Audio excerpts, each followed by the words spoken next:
Hello and welcome. Today we will be reading a collection of studies from the Tibetan Bon Tradition.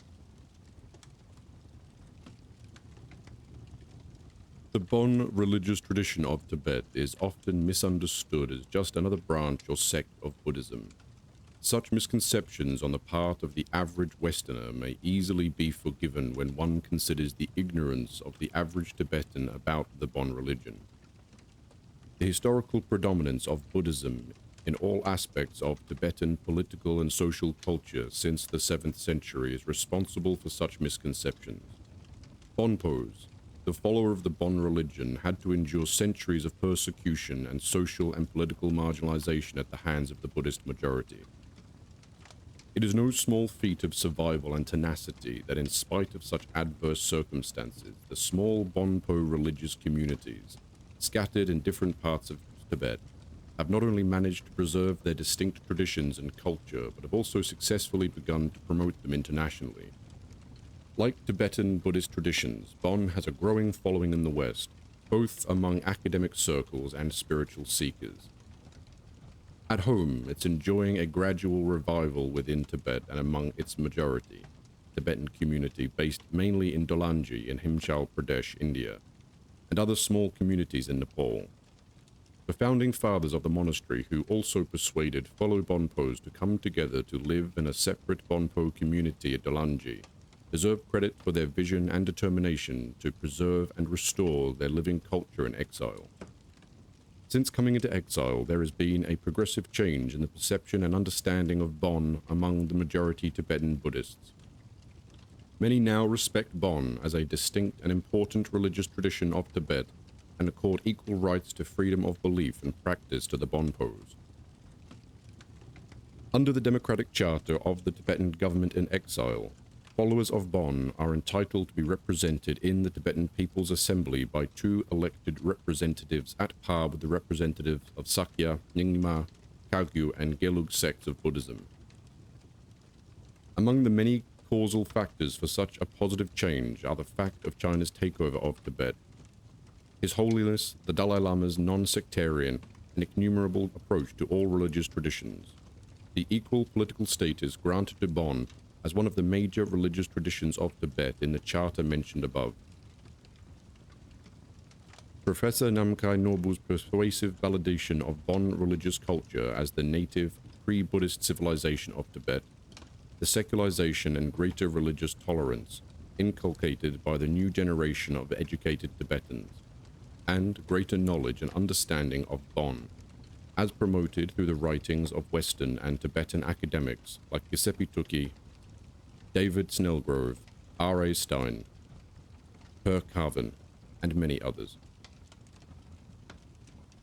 Ignorance appears to have been one of the fundamental causes of religious intolerance towards the Bonpos in the past.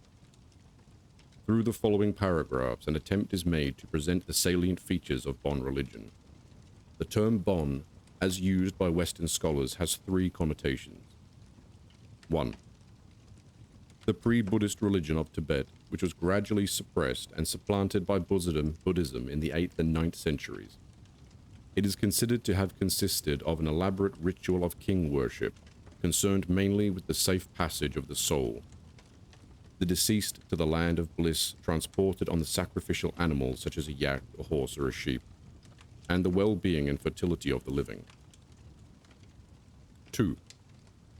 The religion that appeared in Tibet in the 10th and 11th centuries, which coincided with the revival of Buddhism, after a period of decline. Although sharing many similarities with Buddhism in terms of basic doctrine and practice, Tibetan Buddhists regard it as a distinct religion. 3. It has reference to the vast body of popular beliefs, cult of the worship of local deities, and conception of the soul and other mythological beliefs. As for the first and third sense of the term Bon, there appears to be a disagreement amongst the scholars as to their accuracy and evidence. The living Bon tradition that flourishes today is, by and large, agreed to be the unbroken tradition which has continued since the 10th and 11th centuries. A Bonpo is a believer in Bon, which signifies truth, reality, or the eternal unchanging doctrine in which truth and reality are expressed. Thus, Bon has the same range of connotations for its adherents as the Tibetan word Chos, in Sanskrit, Dharma, as for Tibetans. The Bonpos refer to their religion as Yung Drung Bon, or the Eternal Bon, whose teachings are universally applicable and for all times. A swastika turning anti-clockwise called the Yung Drung is the symbol of Bon, which appears in various Bonpo iconographies. The Yung Drung symbolizes to the Bonpo what the Gyori Sanskrit Vyara symbolizes for the Buddhists: indestructibility and permanence. Following the turn of the Yung Drung, Bonpos turn their prayer wheels to the left and circumambulate temples and stupas and other holy places such as mountains in anti-clockwise directions. This is because they believe that it is normal ritual direction which facilitates moral purification and eventual enlightenment. Likewise, they refer to enlightened beings as Yung Drung Sempa, just as the Buddhists refer to them as Jangkub Sempa. Instead of the holy Buddhist mantra of Om Mani Padme Hum, the Bonpos have Om Matri Muye Saldu. Although Mount Kailash is revered by Hindus, Buddhists, and Bonpos alike, the Bonpos have their holy Bonri mountain in the south of Tibet. The doctrine of Bon has many similarities with that of Tibetan Buddhism, believing as they do in the concept of samsara as a world of suffering, the law of lastras, or the law of moral causality, karma, and the corresponding concepts of rebirth in the 6 states of existence, and the ideal of enlightenment and liberation from samsaric rebirth. In terms of visible features and practices such as monastic buildings, stupas, statues, thanskars, monasticism, and the rituals of burning incense, putting up prayer flags, incantation of prayers, visualizing deities, making symbolic offerings, going on pilgrimages, and the concept of reincarnations of high lamas, Bon and Buddhism share so many similarities that some scholars have accused the Bonpos of plagiarism. According to Professor Per Carven, rituals and other religious practices, as well as meditational and metaphysical traditions, are undeniably to a large extent similar, even identical. Concepts of history and sources of religious authority are, however, radically different, and justify the claim of the Bonpos to constitute an entirely distinct religious community.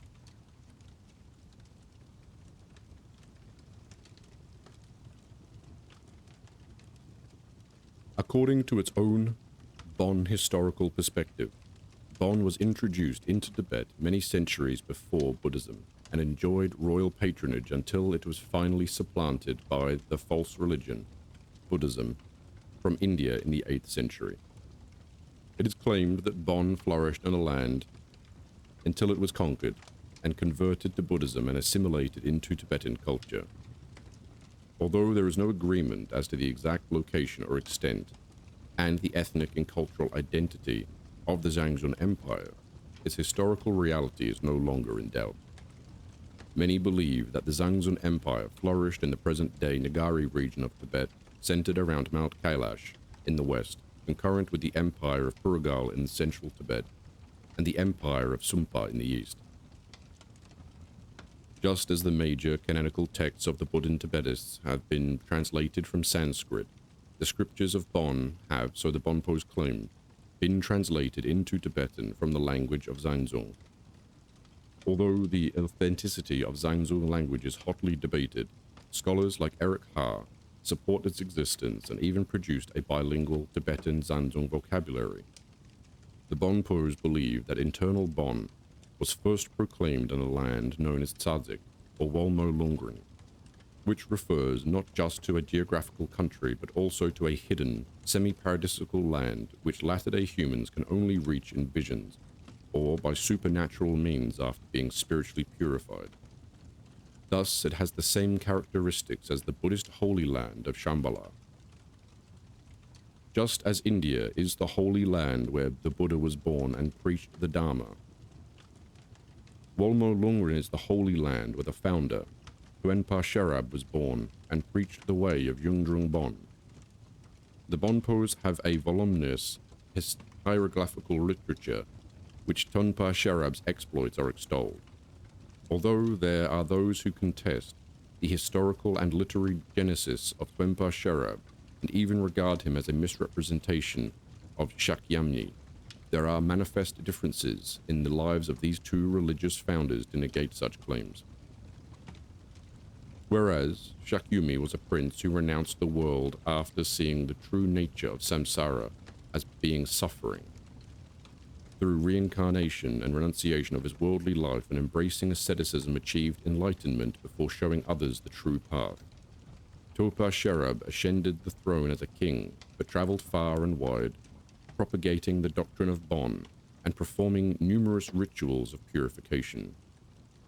Whereas Buddhist rituals have no direct canonical basis in Bon, as pointed out by Philip Denwood, and I quote, "We have whole developed rituals and their liturgies specified in the minutest detail of the basic canon.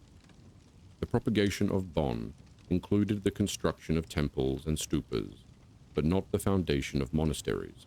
His numerous wives, sons, daughters, and disciples also played significant roles in propagating the Bon faith, which have no parallel in Buddhism. It was only late in life that Tuenpa Sherab was ordained, and retiring to a forest hermitage, he finally succeeded in conquering his mighty opponent, the Prince of Demons. By the late 11th century, the Bonpos began to establish monasteries organized along the same lines as those of Buddhists. The most prestigious Bonpo monastery, founded in 1405, is Menri, Medicine Mountain, in the central Tibetan province of Tsang. But there are numerous other monasteries in the eastern and northeastern Tibetan regions of Kham and Amdo. Monks are bound by strict rules of discipline, including celibacy. Fully ordained monks are called Dansong, the semi-divine seers. Over the centuries, the monastic life of the Bon has increasingly come under the influence of the traditions of academic learning and scholastic debate that characterizes the dominant Gelugpa school. The vast literature of Bon, which Western scholars are beginning to explore, was described by David L. Snellgrove in 1967. By far the greater part would seem to have been absorbed through learning and then retold, and this is not just plagiarism. Subsequently, other scholars have conclusively shown that some Buddhist texts were exact copies of the original Bon texts, which establishes the fact that Bon and Buddhism had interacted and mutually influenced one another in various ways over the centuries of coexistence and growth. The Bon tradition holds that the early kings of Tibet were adherents of Bon, who gave their royal patronage to the religion and contributed to its propagation far and wide in the kingdom. However, the eighth king, Drigum Tsenpo, persecuted the followers of Bon, with the result that a large number of sacred Bon texts had to be hidden away so that they may be preserved for future generations. Thus began the tradition of recovering concealed textual treasures, terma, at a later time by preordained individuals called terton, or treasure revealers. Terma, at a time later ordained by individuals called terton, although Bon was reinstated by Drigum Tsenpo's successor and flourished for a while.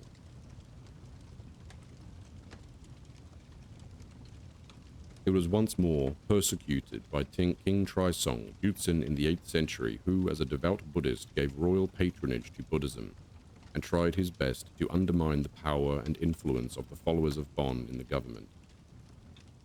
Bonpo priests were either banished from Tibet or forced to conform to Buddhism. Once again, Bon texts were concealed to be discovered and used to propagate the faith anew when the time was ripe.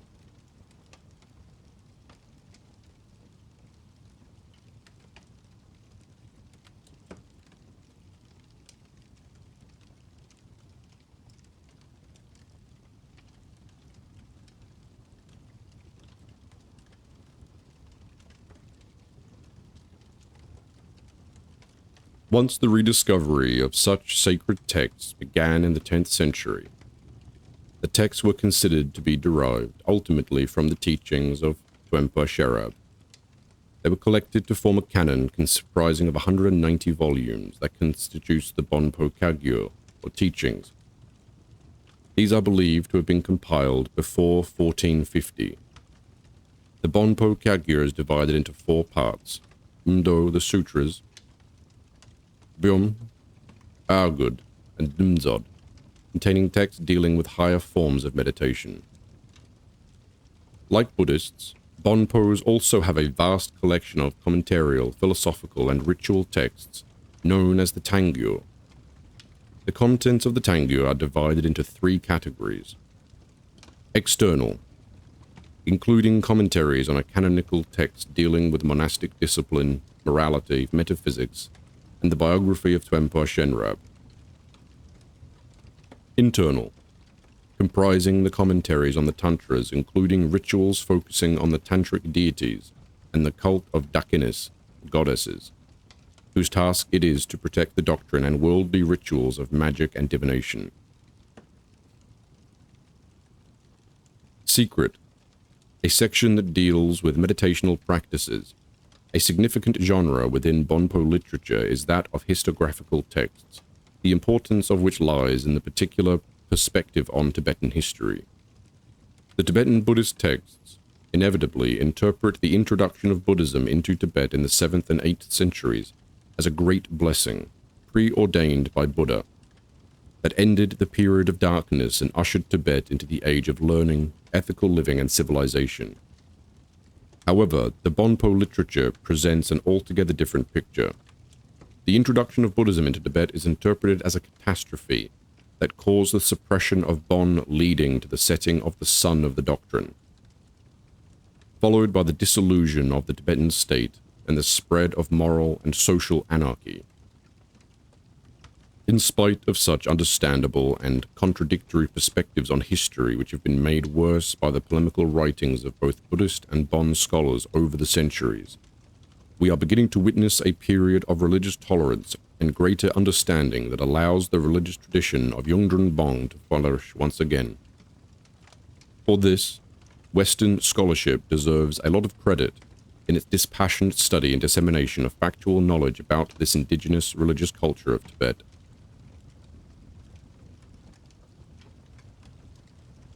The Bon religion, an introduction. There are 2 organized religious traditions in Tibet: Buddhism and a faith that is referred to by its Tibetan name, Bon. Since its introduction into Tibet in the 8th century, Buddhism has been the dominant religion. In the person of the Dalai Lama, present-day Tibetan Buddhism has an articulate and internationally respected spokesman. The Bon religion is much less well known, although the number of its adherents in Tibet is, by all accounts, considerable. In the West, the traditional view of Bon has been much less accurate. It has been characterized as shamanism or animism, and as such regarded as a continuation of what supposedly were the religious practices prevalent in Tibet before the coming of Buddhism. It has also been described in rather unfavorable terms as a perversion of Buddhism, a kind of marginal counterpart, in which elements of a Buddhist doctrine and practice have either been shamelessly copied or inverted and distorted in a manner that has been somewhat imaginatively compared with satanic cults. It is only since the mid-1960s that a more accurate understanding of this religion has emerged, first and foremost thanks to the efforts of David Snellgrove, so that Bon is now recognized as closely related to the various Buddhist schools in Tibet, and yet possessed of an identity of its own that justifies its status as a distinct religion. Problems of definition. An adherent of the Bon religion is called a Bonpo, again using the Tibetan term. A Bonpo is a believer in Bon, and for such a believer the word Bon signifies truth, reality, or the eternal unchanging doctrine in which truth and reality are expressed. Thus, Bon has the same range of connotations for its believers as the Tibetan word Chos, corresponding to the Indian word Dharma has for Buddhists. A problem, however, arises when one is confronted with the fact that an important group of ritual experts in pre-Buddhist Tibet were likewise known as Bonpos. It is possible that their religious practices were styled Bon, although scholars are divided on this point. Certainly, they were so designed in the matter, predominantly Buddhist historiographical tradition. Be that as it may, their religious system was essentially different, not only from Buddhism, but also in certain important respects, from the Bon religious tradition as practiced in later centuries. For example, the pre-Buddhist religion of Tibet gives the impression of being preoccupied with the continuation of life beyond death. It included elaborate rituals for ensuring that the soul of a dead person was conducted safely to a post-mortem land of bliss by an appropriate animal, usually a yak, a horse, or a sheep, which was sacrificed in the course of the funerary rites. Offerings of food, of drink, and precious objects likewise accompanied the dead. These rites reached their highest level of elaboration and magnificence in connection with the death of a king or high nobleman, as was the case in China. Enormous funerary mounds were erected, and a large number of priests and court officials were involved in rites that lasted for several years. The purpose of these rites was twofold. On the one hand, to ensure the happiness of the deceased in the land of the dead, and on the other, to obtain their beneficial influence for the welfare and fertility of the living. The term Bon refers not only to these and other religious practices of pre-Buddhist Tibet, but also to the religion that apparently developed in close interaction with Buddhism from the 8th century onwards, and that still claims the adherence of many Tibetans. It is with the later religion that this article is concerned. The Bonpos claim that there is an unbroken continuity between the earlier and later religion, a claim that, whatever its historical validity, is significant in itself. The matter is further complicated by the fact that there has always existed a vast and somewhat amorphous body of popular beliefs in Tibet, including beliefs in various techniques of divination, the cult of local deities, connected above all with certain mountains, and conceptions of the soul. In Western literature, such beliefs are frequently styled Bon, and reference is made to Bon animism, and other supposedly typical Bon attributes. This has, however, no basis in Tibetan usage, and since this popular, unsystematized religion does not form an essential part of Buddhism or Bon, although it is to a large extent sanctioned by and integrated into both religions, an appropriate term for it is the one coined by Rolf Stein, the nameless religion. The Bonpo identity, although limited to Tibet, Bon regards itself as a universal religion in the sense that its doctrines are true and valid for all humanity. For this reason, it styles itself Gyundrung Bon, eternal Bon. According to its own historical perspective, it was introduced into Tibet many centuries before Buddhism, and enjoyed royal patronage until it was supplanted and expelled by the false religion coming from India. Before reaching Tibet, however, it is claimed that Bon prospered in a land known as Jiangxun, and that this country remained the center of the religion until it was absorbed by the expanding Tibetan Empire in the 7th century. There is no doubt as to the historical reality of Jiangxun, though its exact extent and ethnic and cultural identity are far from clear. It does, however, seem to have been situated in what today is, roughly speaking, Western Tibet, with Mount Khalasa as its center. The ultimate homeland of Bon is, however, to be sought farther to the west, beyond the borders of Jiangxun. The Bonpos believe that their religion was first proclaimed in a land called Rotagzig Tzazik, or Olmo Lungrung, although the former name suggests the lands of the Chaziks in present-day Soviet Central Asia. It has so far not been possible to identify this holy land of Bon in a convincing manner. In Rotagzig, though the Bonpos claim lived in Stonpa Zinzrab, a fully enlightened being who was, in fact, nothing less than the true Buddha of our world age. The Bonpos possess a voluminous biographical literature in which his exploits are extolled. Without entering into details or discussing the many problems connected with the historical genesis of this extraordinary figure, one may at least note that his biography is not closely related to the biographical traditions connected with Sakyamuni, the Buddha, on whose authority the Buddhists based their doctrine. Stonpa Zinrab was a layman, and it was as a prince that he incessantly journeyed from his capital in all directions to propagate Bon. It is remarkable that this propagation also included the institution of innumerable rituals, the supervision of the erection of temples and stupas, and the conversion of notorious sinners. His numerous wives, sons, daughters, and disciples also played a significant role in this soteriological activity. It was only late in his life that he was ordained as a monk, and at that point in his career he retired to a forest hermitage. On the other hand, Stonpa Zinrab is considered to have been a fully enlightened being from his very birth, endowed with numerous supernatural powers. His importance in the Bon religion is crucial. It is he who directly or indirectly lends authority to the religious literature of the Bonpos, and he is the object of their intense devotion. Religious beliefs and practices. In the same way as the Buddhists of Tibet divide their sacred scriptures into two vast collections, the Bonpos also, probably since the middle of the 14th century, possess their own texts to have been considered as actually expounded by Stonpa Zinrab and Tibetan Bon, comprising in all approximately 300 volumes. Since the middle of the 19th century, wooden blocks for printing the entire collection have been made available in the Principality of Kyrbuk in the extreme east of Tibet. The printed copies of the canon were produced until the 1950s, and the blocks were destroyed during the Cultural Revolution.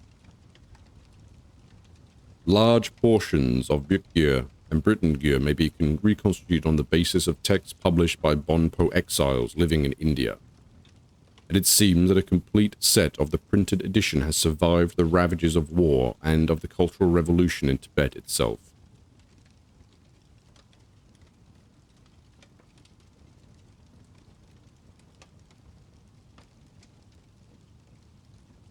A common division of the Bonpo Brakgyur is the foretold one into sutras,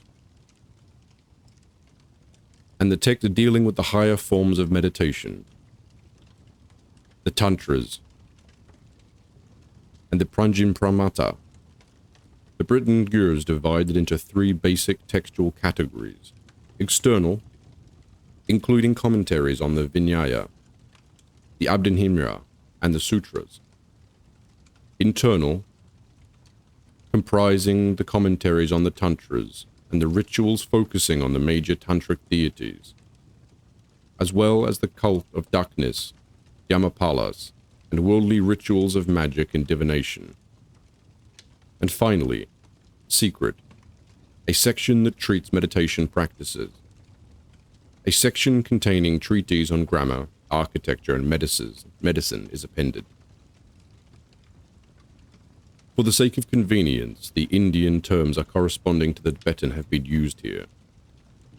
But it must be kept in mind that although the Bonpos employ the same Tibetan terms as the Buddhists, they do not accept their Indian origin, since they trace, as explained above, the entire religious terminology to Zhangzong and ultimately to Ritag Gdzit. As this review of Bonpo religious literature indicates, the doctrines they contain are basically the same as those of Buddhism. The concepts of the world as suffering, of moral causality and rebirth in the 6 states of existence, and of enlightenment and Buddhahood are the basic doctrinal elements of Bon. Bonpos follow the same path of virtue and have recourse to the same meditational practices as do Buddhist Tibetans. In the early 15th century, and indeed even earlier, the Bonpos began to establish monasteries that were organized along the same lines as those of the Buddhists. and several of these monasteries developed into large institutions with hundreds of monks and novices. The most prestigious Bonpo monastery, founded in 1405, is Samnanri in central Tibet, in the province of Tsan, north of the Brahmaputra River. Fully ordained monks, corresponding to the Buddhist Gelong Son, are styled Dransrong, a term that in Tibetan otherwise translates as Risi, the semi-divine seers of the Vedas. They are bound by all the rules of monastic discipline, including strict celibacy. Over the traditions, the monastic life of Bon has come increasingly under the influence of the tradition of academic learning and scholastic debate that characterizes the dominant Dengeng Lugpa school. But the older tradition of tantric yoginis and hermits, constituting an important link between the Bonpos and the Ringing Mapa, has never quite been abandoned. An important class of religious experts, which likewise finds its counterpart in the Ringing Pa tradition, consists of the visionaries, both monks and laymen, who reveal hidden texts. During the Buddhist persecution of Bon in the 8th and 9th centuries, the Bonpos claimed their sacred texts were hidden in caves, buried underground, or walled up in certain temples. Later, apparently from the 10th century onwards, the texts were rediscovered. At first it would seem by chance, and subsequently through the intervention of supernatural beings who would direct in the chosen or treasure finder to the site. Later still, texts would be revealed in visions or through purely mental transference from divine beings. The greater part of the Bonpo, Byakyagur, and Brutengur consists of such rediscovered or supernaturally inspired texts. Treasure finders have been active until the very present day, and indeed may be said to play an important role in the revival of religious activities in Tibet, as texts that were hidden for safekeeping during the systematic destruction during the 1960s and 1970s are once more being removed from their hiding places. As is the case in Tibetan religion generally, these texts are particularly important in that they serve, in an almost literal sense, as liturgical scores for the innumerable and extremely complex rituals, the performance of which occupies much of the time and attention of the monks. Many of these rituals do not differ significantly from those performed by Buddhists, except that the deities invoked, although falling into the same general categories as those that apply to the deities of Mahayana Buddhism, are different from the Buddhist ones. They have different names, iconographical characteristics, evocatory formulas or mantras, and myths. A systematic study of this pantheon remains, however, to be undertaken, and likewise our knowledge of the rituals of the Bonpos is still extremely incomplete. The lay people are confronted by many of these deities, impersonated by monks in the course of mask dances. The lay Bonpos have the same range of religious activities in Tibetan Buddhist lay people, the practice of liberality towards monks and monasteries, in exchange for the performance of rituals, the mechanical multiplication of prayers by means of prayer flags and prayer wheels, and journeys of pilgrimage to the holy places of Bon, such as Mount Kailasa in the western Himalayas, or Bon Ri in the southeastern province of Rakanpo. The diffusion of Bon. Both Buddhists and Bonpos agree that when Buddhism succeeded in gaining royal patronage in Tibet in the 8th and 9th centuries, Bon suffered a serious setback. By the 11th century, however, an organized religious tradition styling itself Bon and claiming continuity with the earlier pre-Buddhist religion appeared in central Tibet. It is this religion of Bon that has persisted to our own times, absorbing doctrines and practices from the dominant Buddhist religion, but always adapting what is learned to its own needs and its own perspectives.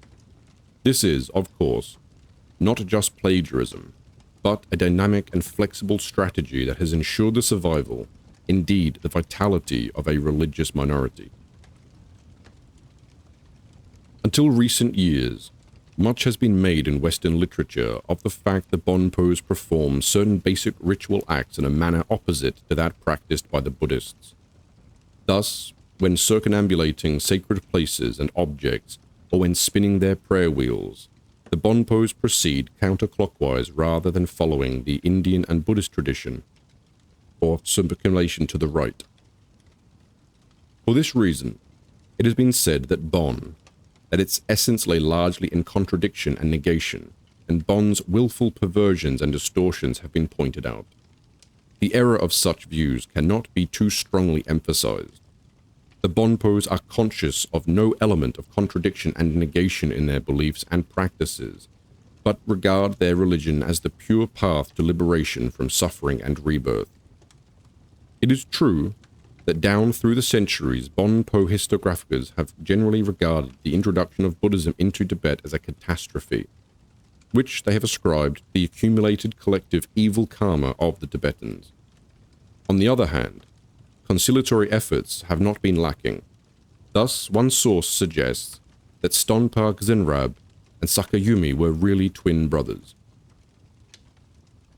It is difficult to assess just how large the Bonpo community of Tibet really is.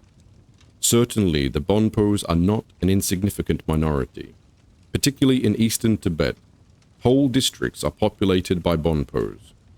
Scattered communities are also to be found in central and western Tibet, particularly the Chumbi Valley, and among nomads in the north of Nepal too there are Bonpo villages, especially in the district of Dolpo. At a point in history that remains to be determined precisely, Bon exerted a strong influence on the religion of the Naki people in Yunnan province in southwestern China. With this exception, the Bonpos do not seem to have engaged in missionary enterprises. In India, Bonpos belonging to the Tibetan refuge community have established, since around 1968, a large and well-organized monastery in which traditional scholarship, rituals, and sacred dances are carried on with great vigor. Since 1980, when religious life was revived in Tibet itself, the Bonpos there have rebuilt several monasteries, albeit on a reduced scale, installed monks, and resumed, to the extent that prevailing conditions permit, many aspects of traditional religious life. It would thus seem that there is good reason to believe that Bon will continue to exist, and even with certain limits to flourish.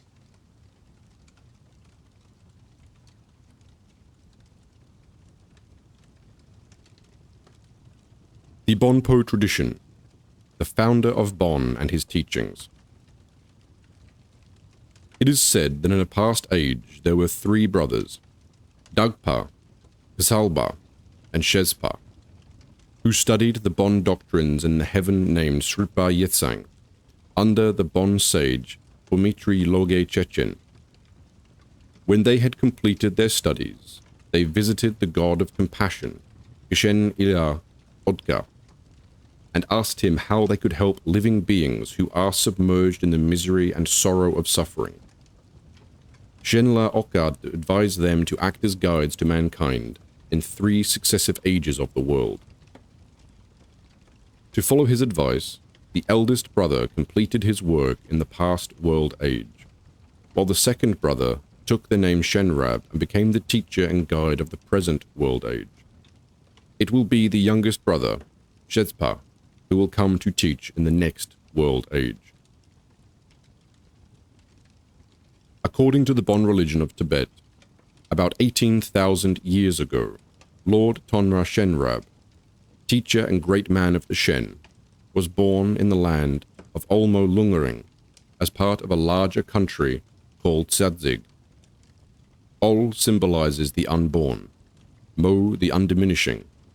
Lung denotes the prophetic words of Tonra Shenrab, the founder of Bon, and Ring his everlasting compassion. Olmo Lungring constitutes 1/3 of the existing world, and is situated to the west of Tibet.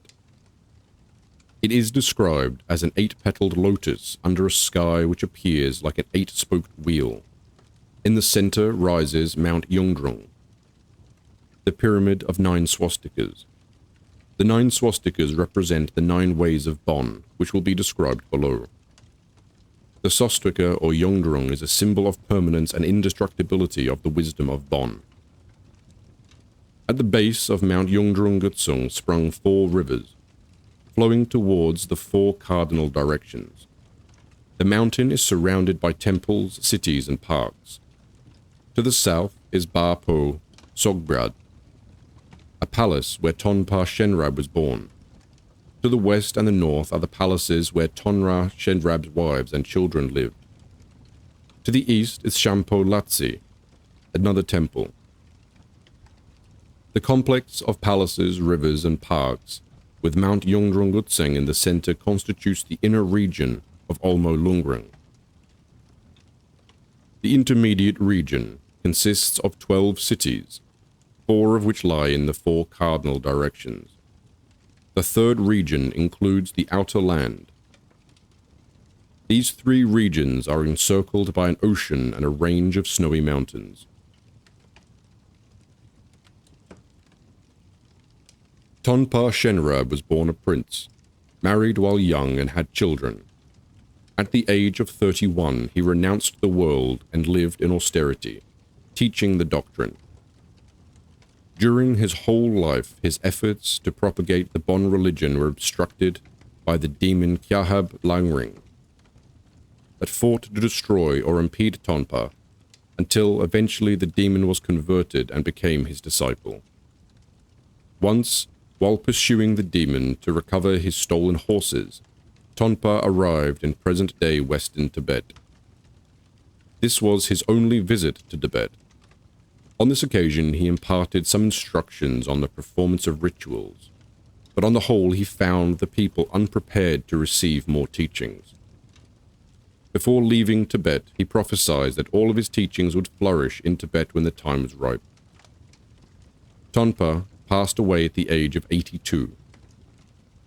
Admittedly, 82 years in Olmo Lungring correspond to some 8,200 years of human time. There are 3 biographies of Tonpa. The earliest and shortest one is known as Dondu. The second is in 2 volumes and is called Zermig. These 2 accounts were rediscovered as Terma in the 10th and 11th centuries respectively. The third and the largest book is the 12-volume work entitled Zij. This last book belongs to the category of scriptures known as Nyang Gud, and was dictated to Loden Nyingpo, who lived in the 14th century. This doctrine, taught by Tonpa and recorded in these 3 accounts, was spread by his disciples to adjacent countries such as Jiangzhou, India, Kashmir, China, and finally reached Tibet. Its transmission was secured by siddhas and scholars who translated texts from the language of Zhangzun into Tibetan.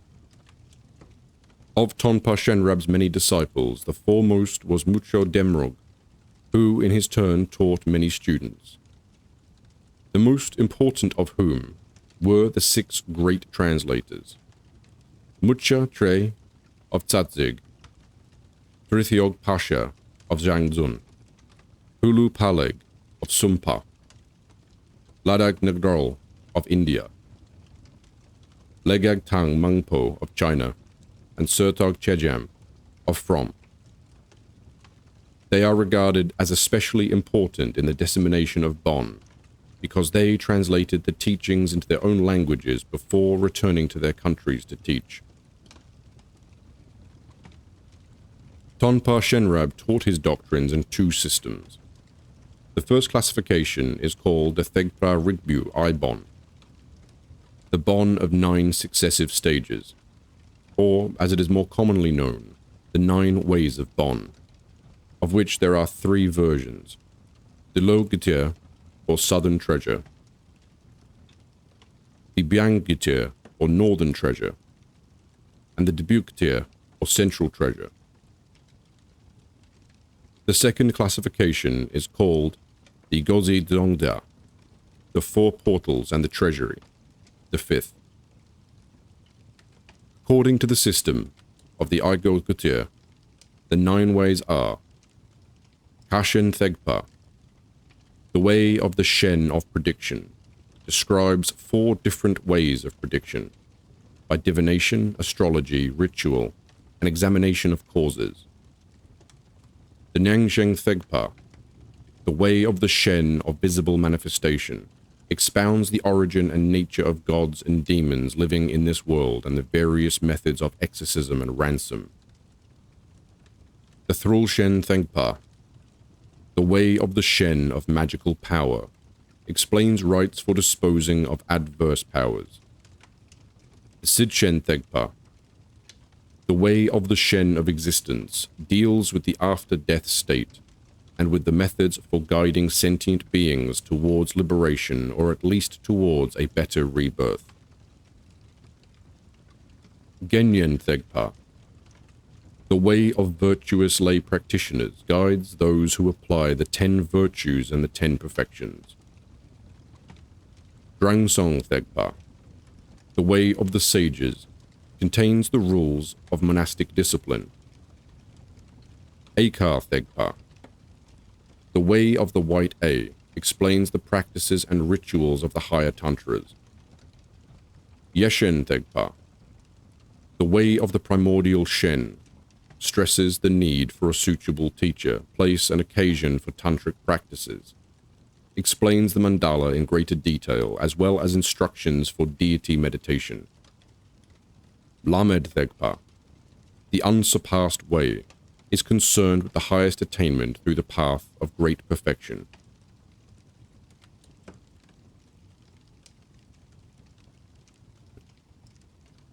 The second classification is called Gozi Dongza, the 4 portals and the treasury, the 5th. Chabka, the white waters, contains spells and higher esoteric tantric practices. Chabnag, the black waters, consists of various rituals for healing, purification, magical, divinatory, funerary, and ransom. Fanyul, the land of Fen, explains rules for monks and nuns and lay people and expounds philosophical doctrines. Pongyas, the master's guide, instructs on psycho-spiritual exercises and meditation practices of great perfection. And Thothog, the treasury, subsumes the essential aspects of all 4 portals.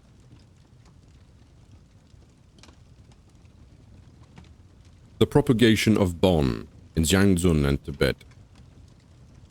The first Bon scriptures were translated from the language of Xiangzun into Tibetan. The works contained in the Bonpo canon, as we know it today, are written in Tibetan, but a number of them, especially the older ones, retain the titles and at times whole passages in the language of Xiangzun. Until the 8th century, Xiangzun existed as a separate kingdom, comprising the land to the west of the central Tibetan provinces of U and Tsang, generally known as Western Tibet, extending over a vast area from Gilgit in the west to the lake of Namcho in the east, and from Khotan in the north to Mustang in the south. The capital was called Kyanglung Jukul Makar, the Silver Palace of Gardra Valley, the ruins of which lie in the upper Sutlej Valley west of Mount Kalayash. Its people spoke a language classified among the Tibeto-Burmese groups of Sino-Tibetan languages. The country was ruled by a dynasty of kings which ended in the 9th century AD, when the last king, Lingma Skya, was assassinated by the order of the King of Tibet, and Xiangzun militarily annexed by Tibet. Since that time, Zanzhong has become gradually Tibetanized in its language, culture, and many of its beliefs have been integrated into the general frame of Tibetan culture. Due to its geographical proximity to the great cultural centers of Central Asia, such as Gilgit and Khotan, it was through Xiangzun that many religious concepts and ideas reached Tibet. Persecutions. The Bon religion has undergone 2 persecutions in Tibet during its long history. The first occurred during the reign of King Drigum Butsanpo in the 7th century BC. All but the Bon of Cause was abolished, and most of its practitioners banished. They were, however, able to conceal many texts as terma that were rediscovered at a later time by treasure discoverers. With the increasing interest in Buddhism and its establishment as the state religion and founding of Samye Monastery in 799 AD, Bon was generally discouraged, and a further serious attempt was made to eradicate it. This was the second persecution of Bon by King Kiridesong Detsen. However, adherents of Bon among the nobility and especially among the common people who had followed the Bon beliefs for generations retained their religious convictions, and Bon survived. Again, during this period, many Bon priests were banished or were forced to flee from central Tibet, having first concealed their scriptures for fear of their destruction and in order to preserve them for future generations. One of the foremost Bonpos of the time, Dranpa Nyamka, played an important role during the second persecution of Bon. He headed the Bonpo side in a contest against the Buddhists organized by the king to discover which side had the greatest miraculous power. The Bonpos lost the contest and had to disperse in fear of their lives or be converted to Buddhism. While ostensibly embracing the Buddhist religion out of fear of being killed, in fact, Drenpa Nyamka did it for the sake of preserving in secret the Bonpo teachings, thereby saving Bon from complete annihilation. The resurgence of Bon. From the 8th to 11th centuries, the practice of Bon went mainly underground. The year 1017 CE marks the resurgence of Bon, which began with the important discovery by Senshen Luga, a number of important concealed texts. With his discoveries, Bon re-emerged as a fully systematized religion. Senshen Luga was born in the Shen clan, descended from Concha Wangden, one of Tompa Shenrab's sons. The descendants of this important family still live in Tibet. Senshen Luga had a large following. To 3 of his disciples he entrusted the task of continuing 3 different traditions. To the first, Drushen Namki Yungdrung, born to the clan of Dru which migrated to Tibet from Druza. He entrusted the studies of cosmology and metaphysics. It was to this end that one of his disciples and relations founded the monastery of Yeru Wenkacha in Zhang province in 1072. This monastery remained a great center of learning until 1386, when it was badly damaged by flood. Despite the decline of Yeru Wenkacha, the Dru family continued to sponsor the Bon religion. But the family came to extinction in the 9th century when, for the second time, a reincarnation of the Panchen Lama was found in the family. The second disciple, Luyas Legpro, was assigned to maintain the Dzogchen teachings and practices. He founded the monastery of Kikya Ridzing. The descendants of the Zhu family now live in India. The third disciple, Satyon Pelchok, took responsibility for upholding the tantric teachings. The Pa family, too, still exists. Another important master of that time was Mekupa Chultrim Palchen of the Miu clan, who founded Zangri, a monastery which also became a center for philosophical studies. Thus, during this time, the Bonpos founded 4 important monasteries and study centers, all in Xiang province in central Tibet. Minri Monastery. In 1405, the great Bonpo teacher, Nyamred Sherab Gyaltsen, founded Menri, a monastery near the site of Yeru Wengsha, which had been destroyed by flood. Yungdrung Ling. The monastery was founded in 1834, and soon afterwards, Kiana Monastery, both in the vicinity of Menri. These remained the most important Bon monasteries until the Chinese takeover in Tibet in 1959.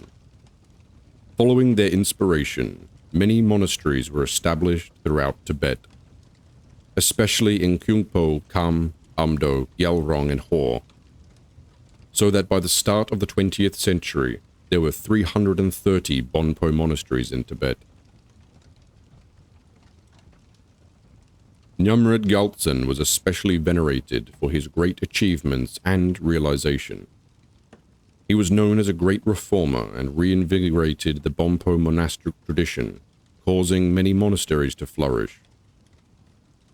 Nyenem Gyaltsen was also the first master to collect and hold all of the transmissions and empowerments of all of the Bon lineages. All of these transmissions have continued to be held by each of the successive abbots of Menri, and over time the abbot of Menri came to be regarded as the head of the Bon religion.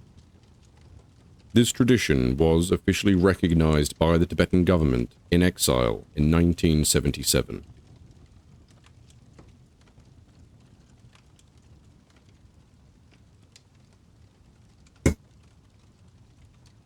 The Bon Pantheon and religious commitment. The Bon Pantheon contains a great number of deities. Every tantric ritual cycle in the Bonpo canon has its own complete set of divinities, method of visualization and worship. One classification divides the deities into three groups: the peaceful, Ziba, the wrathful, Krobo, and the fierce, Puapa.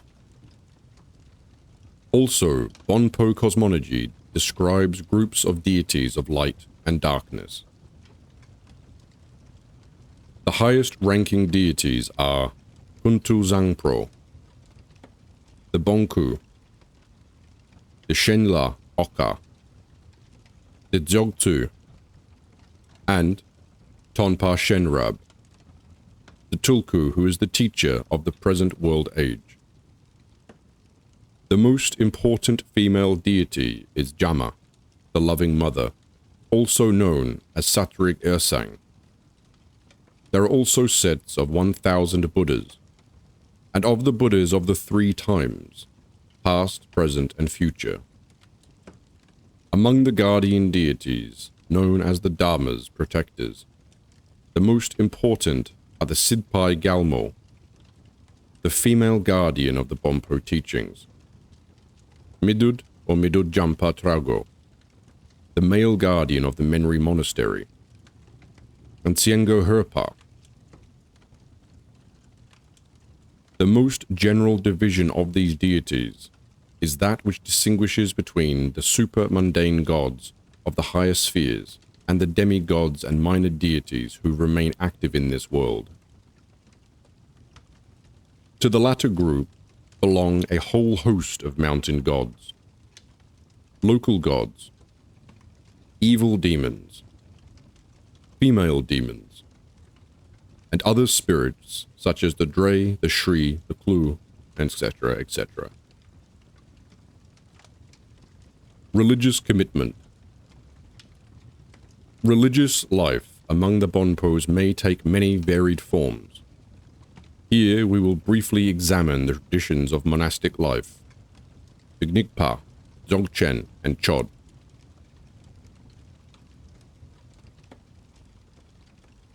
Monastic life.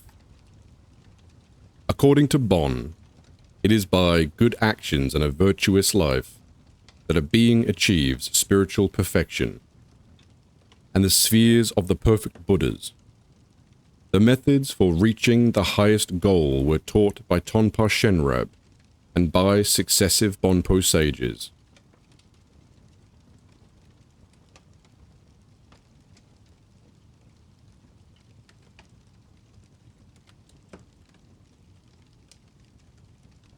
The noblest way to practice religion is to take religious vows. A lay person may strive for perfection, but it is the monastic life that offers the best opportunity of attaining the highest levels. In fact, over the centuries, the monastic life has formed an essential part of the Bon religion. There are 4 grades of religious vows, 2 lower and 2 higher. The lower ones, called Nyen and Genyen, are normally taken by lay people who want to practice religion in a more perfect way. When taken by monks, they are considered to form an initial stage in their religious life. These vows can be taken for any period of time. The higher grades are called Tsianggun, that applies on taking monastic initiation and consists of 25 vows, and Dransong, that applies on full ordination and consists of 250 vows. Nuns take 360 vows.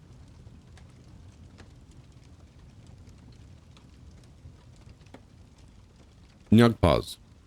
The Bonpos are also particularly known for their tradition of Nyagpas, who are recognizable by their uncut, loosely worn hair.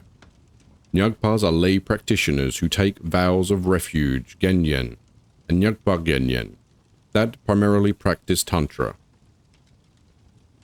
There are family lineages of Nyagpa, but the practice of a particular tantric yidyam passed down through the family.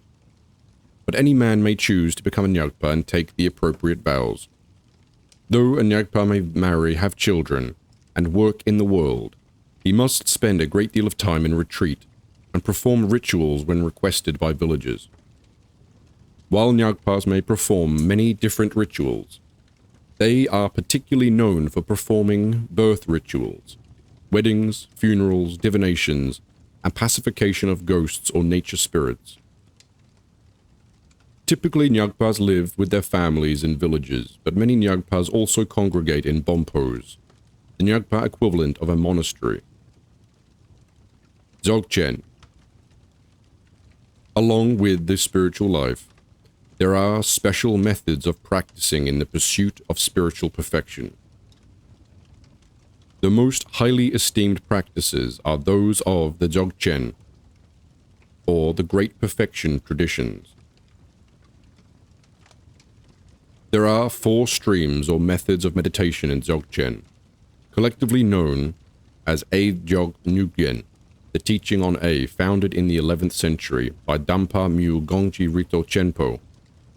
Dzogchen, founded in 1088 AD by Terton Dzogchen Nyogdrab Dragpa. Nyugyen, its full title, is Zhangzhung Jiaxiang Rud, the oral tradition of Jiangzhun, and Yeti Tassel, a lineage deriving from Tonpa Shenrab, but passing through India and translated from Sanskrit to Zhangzhudpa. Zhangzhun Shinran Rud is the oldest and most important Dzogchen tradition and meditation system in Bon.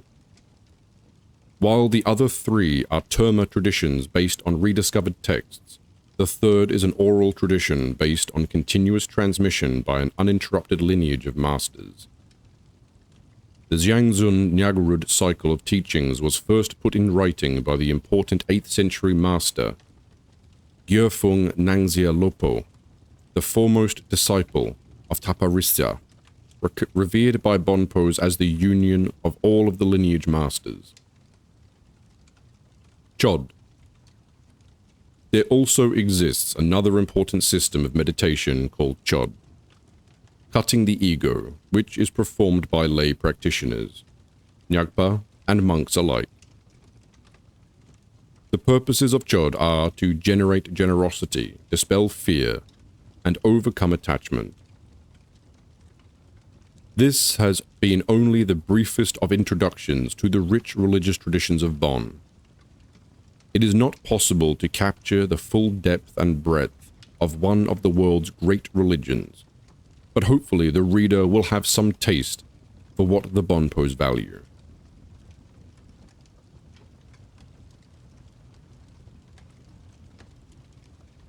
Olmo Lungren, The Imperishable Sacred Land, by John Reynolds. According to the Bonpo tradition, although Yungdrun Bon is eternal and without an ultimate beginning in time, it originated in the present kalpa or cycle of existence in the country of Olmo Lungren, where Tonpa Shenrab descended from the celestial spheres and took up incarnation among human beings as an Iranian prince. The mysterious land of Olmo Lungren, or Olmolungling, is said to be part of a larger geographical region to the northwest of Tibet, called Tazig, which scholars identify with Iran, or more properly Central Asia, where in ancient times Iranian languages such as Avestan and later Sogdian were spoken. According to the Zermig, the traditional etymology of the name Olmo Lungren is as follows. Ol means unborn, Mo, undermined, Lung, the prophetic words of Shenrab, and Rings, everlasting compassion. According to the Gizi Brud, Olmo Lungren was also known as Shambhala in Sanskrit, and it continues to be known by this name among Tibetan Buddhists to this very day. Moreover, it is said that in ancient times it encompassed fully 1/3 of the known world, a statement which could apply to the historical Persian Empire. Some modern scholars attempt to identify Olmo Lungren with the area around Mount Kalias in West Tibet, anciently known as Yangzun, and assert that the holy 9-storied mountain in the center of Olmoling is, in fact, Mount Kalias. These scholars assert that Olmo is quite an extraordinary place, like other valleys in Tibet, and that the name Olmo Lungren simply means the long valley of Olmo. Furthermore, the sacred mountain of Yungdrung Gutseng in the center of Olmo Lungren is called a crystal monolith, because it is quite an ordinary mountain surmounted by a glacier. Therefore, it is most likely a representation of Mount Kalias, where 4 great rivers of Asia are said to originate. Because Xiangzun was an early important center of Bon, these scholars conclude that Olmoling was this region, and that Olmo Lungren was not some mystical land existing at a purely spiritual level. Moreover, they assert that Tonpa Shenrab was only some sort of priest, whose presence was required at funeral ceremonies. He was living in the 7th century or shortly before, that he was born there in western Tibet, a native Tibetan priest or magician, and not an Iranian prince. And he was, therefore, a perfectly ordinary and pedestrian figure. There is no mention of Olmo Lungren in Tibetan texts before the 10th century. The coming to Tibet in the 11th century of Buddhist teachers inspired the Bonpo Lamas to invent and fabricate for themselves a supposedly ancient tradition. Since these teachings could not be seen as originating in Tibet, which is quite a real and ordinary place on earth, they put the birth of Tonpa Shenrab in distant Tazig, a fabulous land of legend, which recalled the Persian Empire, in which the Tibetans much admired in the 7th century. These scholars conclude that all of the Bon tradition is fake, a deceitful invention of unscrupulous Tibetan lamas in the 10th century and afterwards. But, according to the Bonpo lamas, this assertion is entirely wrong. In all of the early Bonpo texts, Olmo Lungren is clearly located to the west and north of Tibet in Tazig, or Central Asia.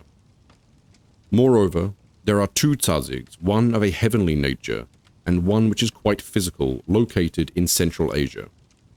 The Kalias mountain and its adjacent region in western Tibet is only a pale reflection of the real Olmo Lungren, the original archetype, which exists at the center of the world. According to the Zermig and other texts, the region around Tisei or Mount Kalias is only a copy in Zanzong of the original in Olmoling. Furthermore, according to the Gizi Bridge, Dimpling is the same as Shambhala. It is not necessary to pray and to do any meditation practice in order to be reborn in Iran or Central Asia. These are quite ordinary earthly places. But it is necessary to pray and to undergo a purification of mind before one can be reborn in Olmo Lungring or even enter it in this present life. Because it is a pure dimension of existence, it cannot be seen simply and easily with ordinary fleshy eyes like Iran or Central Asia or even Tibet can be. But simply because we do not see it is no proof that it does not exist, for that is the view of the Loktayas or materialists.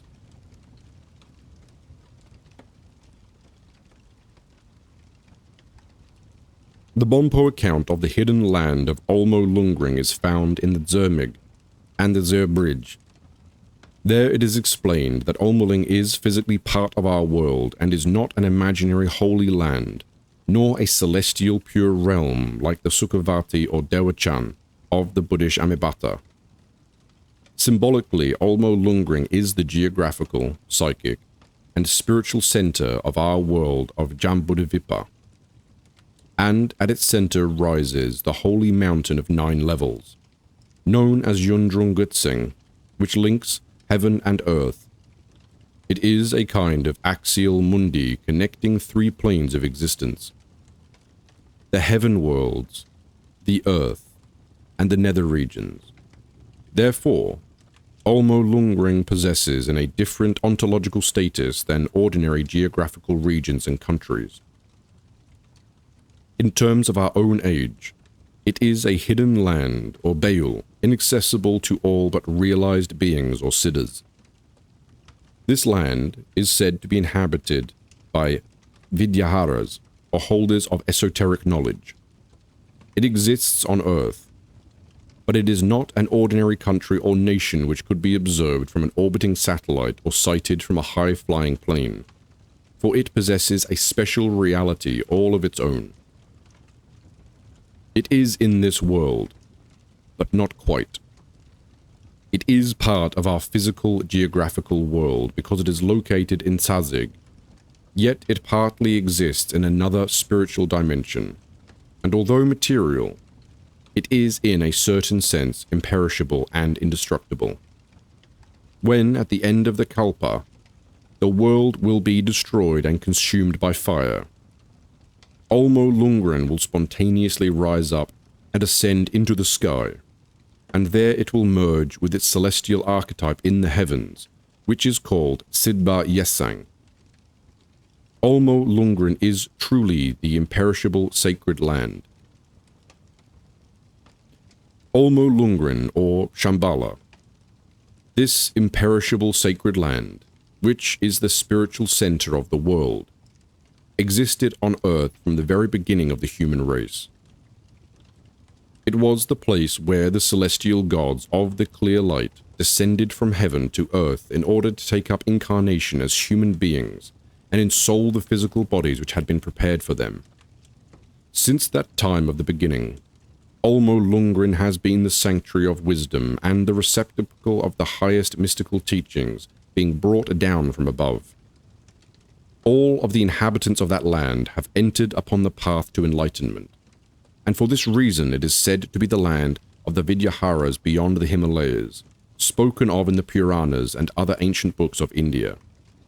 This mysterious land at the center has been known by various different names in different ancient traditions throughout the world. The Lord Tonpa Shenrab was born a prince in Olmo Lungren some 18,000 years ago, and he emerged from there, crossing barriers of hot arid deserts and frigid glacial mountains, to briefly visit Zhangzhung in Tibet.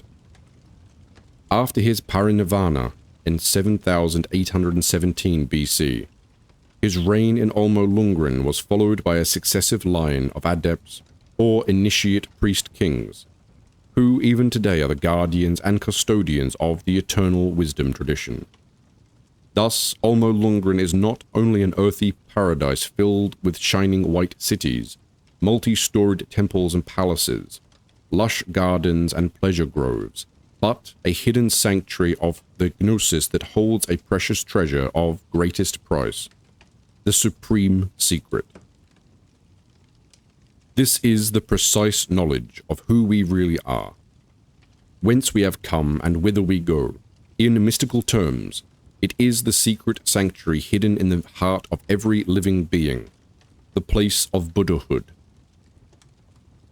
This land was the primordial source of Yundrung Bon, and in later times, the sages of Tibet went into Olmo Lungren in quest of these precious teachings. It is said that they proceeded towards the northwest from Mount Kalias in Zhangzun, and journeyed for twice as far as Kalias is from the city of Shilkzi in central Tibet. In precise geographic terms, this would put them beyond the Pamirs in Sogdiana. Although no guidebooks to Olmo Lungren are now extant among the Bonpos, such as exist among Tibetan Buddhists, like the famous Shambhala of the third Panchen Lama. Until 1959, Bonpos would still set out on a pilgrimage to that fabled land, although none returned to Tibet to tell the tale. They had passed through the gates into another world. Nevertheless, pious Bonpos still prayed to be reborn in that mysterious land at the center. According to Bonpo prophecies, some 1200 years from now, when spiritual values decline and all religion is extinct in the outside world, a king and a teacher will emerge from Olmeling in order to revitalize the spiritual teachings of Yungdrung Bon within the world. Although the Gizi Bridge specifically identifies Olmeling and Shambhala, neither in the Gizi Bridge nor the Gizermig is there any mention of Armageddon or a climactic battle between the forces of Melkas from the west and the forces of Shambhala, led by the Kulkar, as is found in the Buddhist recension of the Kalkara Tantra. The Bonpo canon also possesses a variant recension of this Kalkara Tantra, but it is said to be incomplete, and is classified as Kirya Tantra rather than Anuna Tantra, as is the case in the Buddhist system. In ancient and medieval times, and even within modern times, there have been persistent rumors of a secret brotherhood of enlightened beings, or Vidyaharas, possessing great knowledge and power, who in a remote corner of Central Asia preserve the ancient wisdom which was revealed at the very beginning of the human race. This wisdom was initially brought from beyond the stars, the same celestial home from which the human spirits now comprising humanity migrated to Earth in order to incarnate in bodies of earthly flesh.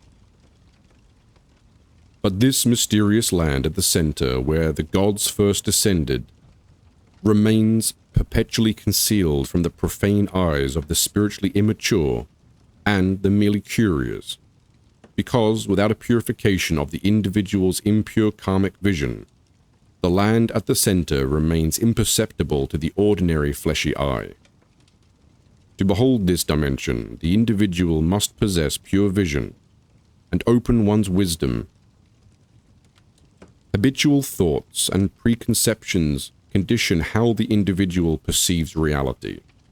One's impure karmic vision, inherited from the past causes and conditioning, creates distortion in the dimension of reality and veils the light which is natural to it. The practitioner must go beyond one's mental conditioning and one's conventional models of reality, so that one sees the world from a different perspective, one which does not deny the power of vision and creative imagination. If an explorer, finding himself in a remote region, but lacking this pure vision and the discriminating eye of wisdom, were inadvertently to stumble upon this fabled land, he would only see a dusty, wind-swept, arid plain surrounded by desolate mountains. He would behold an unexceptionable barren landscape, not the fragrant rivers and lush gardens and pleasure groves of paradise. Even if he were to come across some of the inhabitants of this land, he would only see a few nomads living in a dirty and impoverished encampment, and fail to recognize where he had suddenly arrived in reality. They would press on elsewhere and forever miss the mark. Only a siddha, or adept, would recognize the signs and landmarks. Olmo Lungring exists in a dimension parallel to our own. But for this reason, it is no less real. The concealment and invisibility of Olmo Lungring to ordinary sight is no proof that it does not exist. So argue the Bonpo Lamas. According to Bonpo tradition, the Bonpo, or the Olmo Lungren, fully occupies 1/3 of our world even now, and lies to the northwest of Tibet. The Bonpo texts further speak of the 3 portals or doors to Zhangzhun, and some of these texts assert that Tzatzig is the middle door. According to Lopon Tenzig Namdak, the outer door is Zhangzhung itself, the middle door is Tzatzig, and the inner door is Olmo Lungren.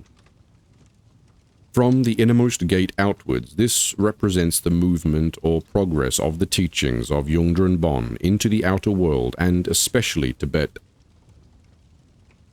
At that time, Tzatzig was said to have been inhabited by the Tzatzig Aurigs, or the royal race of the Hos, or Persians, the Chinese Hu, perhaps. But in an even earlier time, the people belonged to the lineage of the Gerbul, and in the Mayur Rud is found the story of the emperor Gerwer of Tzatzig, who ruled most of the known world. In the Bonpo texts, the land of Olmo Lungren is said to be divided into 4 concentric regions: the inner region, the middle region, the outer region, and the border region. The inner and middle regions consist of 12 districts or islands, the outer region of 16, and the border region of 12. These regions and districts are all separated by rivers and lakes and inland seas. The innermost region has the form geographically of an 8-petaled lotus blossom, and the sky above it corresponds to the form of a wheel, or chakra of 8 spokes. At the very center of this innermost land rises the holy 9-storied swastika mountain of Yungdrung Gutsong, a crystal monolith in the shape of a pyramid. These 9 stories or levels of the sacred mountain signify the 9 ways of Bon, into which the teachings leading to liberation and enlightenment are classified. In the Bonpo cosmological system, the number 9 is especially important and significant. In terms of the mandala, it represents the center and the 8 directions, cardinal and intermediate. From the surface of the earth upwards, there are 9 stages or levels of heaven, inhabited by the celestial gods, and downwards there are 9 successive nether realms inhabited by the Nagas and other chthonic beings.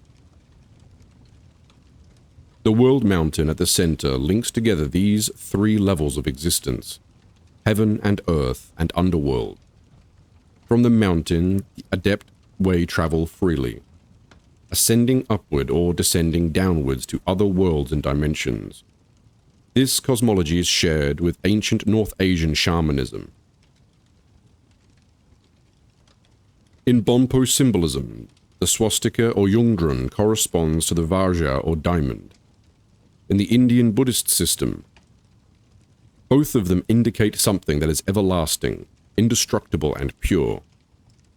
As an adjective, or as an adverb, the word means eternal, everlasting, and perpetual. As the axis mundi, this sacred mountain in the center is imperishable and indestructible. The country is divided by rivers, chiefly 9 in number, which flow into the 4 directions, From the foot of the sacred mountains flow 4 great rivers of special importance, originating from 4 springs that issue forth from 4 rocks having the shape of symbolic animals.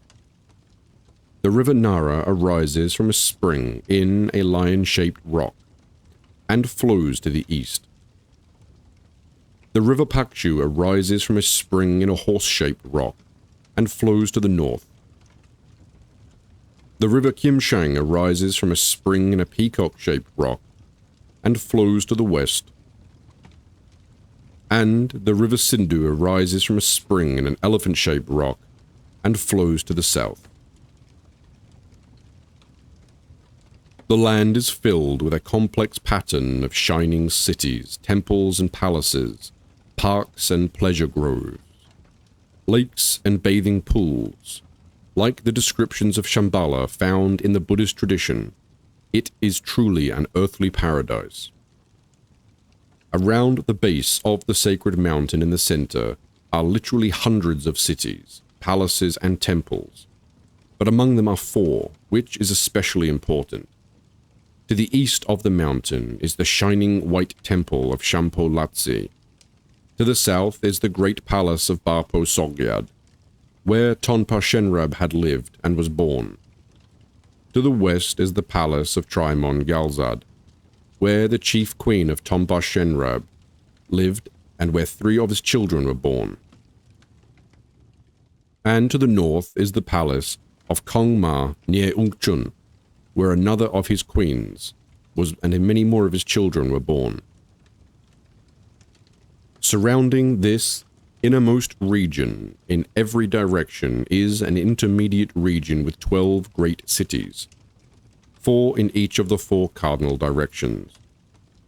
One of these cities, located in the west, is Gyalag Odma, where the fabled king and disciple of Tonpa Shenrab lived. He was important for the transmission of astrological and magical teachings coming from the master. The miraculous temple was erected by this king on an artificial island built by the Rakasha demons in the Western Sea. Was also very important, since it was here that certain teachings of Tonpa Shenrab were written down and deposited for safekeeping. These texts have been preserved until this very day. This second region is completely surrounded by 2 more concentric rings, an outer region and a border region.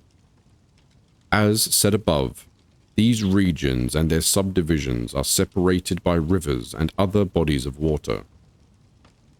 The entire land is in turn surrounded by an ocean called Mukya Dalwa, the wide-spreading enclosing sea. Again, this sea is surrounded by a mighty wall of snow-capped mountains called Walso Gangri Wawa, causing the imperishable sacred land to be impenetrable to any intrusion from the outside world. Access and egress to and from Olmo Lungring may be had via the arrow way that was created by Tonpa Shenrab when he shot an arrow from inside of the ring to the high impenetrable mountains. Piercing through this solid wall, the arrow created a tunnel or passageway. But finding this gateway is no easy task, even for adepts, for it is guarded by precipitous ogres and wild mythical beasts that stand sentinel at its entrance. The tunnel is totally dark, and takes a 9 full days to traverse its length to the world of light at its end. But there have been those who have succeeded in passing through it into the light. Within the territory of Olmo Lungren there are 7 royal races, and a chief among them is the clan of Mushen, from which Tonpa Shenrab descended. Thus the world Gushen is also the name of a clan, as well as the term for a kind of practitioner.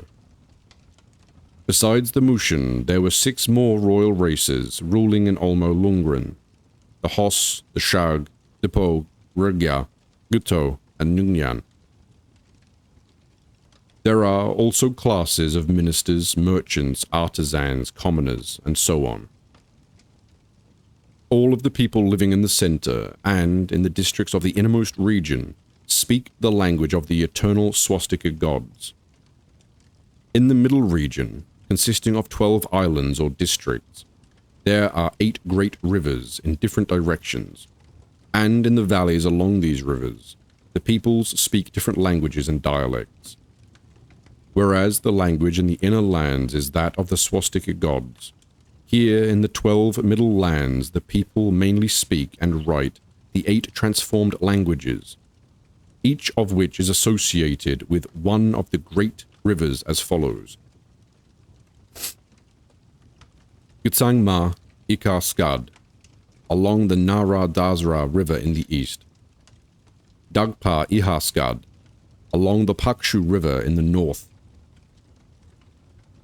Samskri Ihaskad, along the Mashang River in the west. Kiriwur Ihaskad, along the Sindhu River in the south.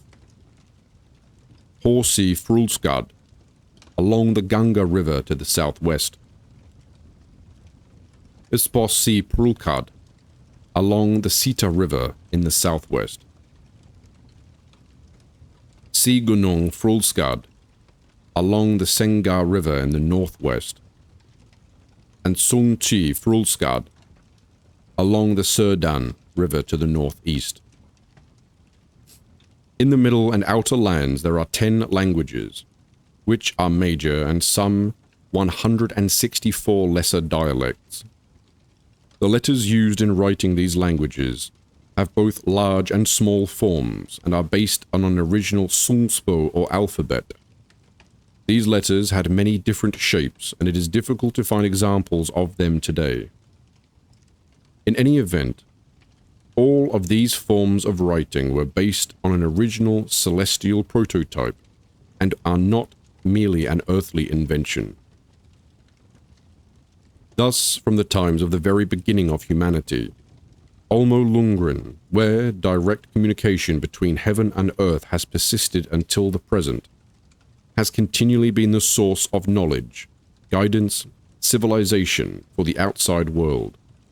It is truly the sanctuary and the impenetrable sacred land.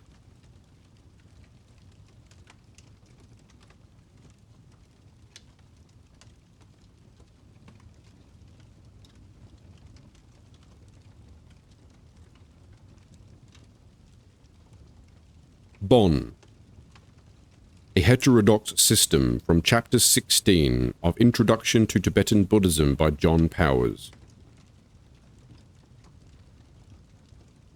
Introduction. Tibetans commonly draw a distinction between the 3 religious traditions. 1. The Divine Dharma, or Buddhism. 2. Bon Dharma. And 3. The Dharma of human beings, or folk religion. The first category includes doctrines and practices that are thought to be distinctively Buddhist. This classification implicitly assumes that the divine Dharma is separate and distinct from the other 2, although Tibetan Buddhism is clearly incorporated elements of both of these traditions. Bon is commonly considered to be the indigenous religious practice of Tibet, a system of shamanistic and animistic practices performed by priests called Shen, or Bonpo. Although this is widely assumed by Buddhists, historical evidence indicates that the Bon tradition only developed as a self-conscious religious system under the influence of Buddhism. When Buddhism entered the country, practitioners of indigenous traditions recognized there were clear differences between their own practices and those of the foreign faith. And in time, people who perceived themselves as adherents of the old religion of Tibet developed a separate tradition, but one that incorporated many Buddhist elements. Although later historical works state that the introduction of Buddhism was initially opposed by Bon, this term is not even used in the early dynastic records to refer to the indigenous traditions and practices. Instead, they are called Cho, or Chos, the same term later used to translate the Sanskrit term Dharma, in which Buddhist literature refers to the Buddhist doctrine and practice. Its inscriptions on the tomb of King Sanalek, for example. The term Bon refers to the royal priests whose job it was to perform rituals for the Yalung kings. In early records, Bon denotes a particular type of priest who performed rituals to propagate local spirits and ensure the well-being of the dead in the afterlife.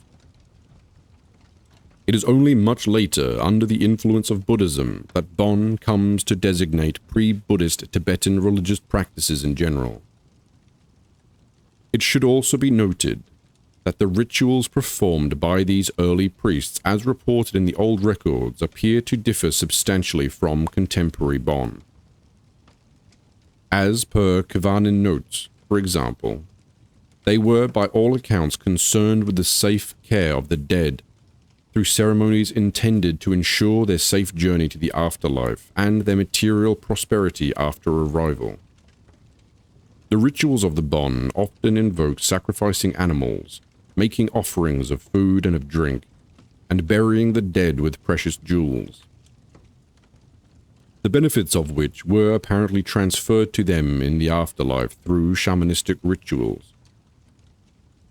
The most elaborate of these were the ceremonies for the kings, each of whom was buried in a specially constructed tomb, and apparently joined in death by servants, ministers, and retainers. The royal priests then performed special ceremonies, which, according to old records, sometimes lasted for several years. These were intended to ensure the well-being of the kings in the afterlife, and to solicit their help in the mundane affairs of the kingdom. Animism in Tibetan folk religion. The Tibetan folk religion encompasses indigenous beliefs and practices, many of which predate the introduction of Buddhism, and which are commonly viewed as being distinct from the mainstream of Buddhist practice. These are primarily concerned with the propagation for the spirits and demons of Tibet, which are believed to inhabit all areas of the country. Folk religious practices rely heavily on magic and of ritual, and are generally intended to bring mundane benefits, such as protection from harm, good crops, healthy livestock, health and wealth, etc. Their importance to ordinary people should not be underestimated, since in the consciousness of most Tibetans, the world is full of multitudes of powers and of spirits. The welfare of humans requires that they be propagated and sometimes subdued. Every part of the natural environment is believed to be alive with various types of sentient forces, who live in mountains, trees, rivers, lakes, rocks, fields, the sky, and the very earth. Every region has its own native supernatural beings, and people living in these areas are strongly aware of their presence.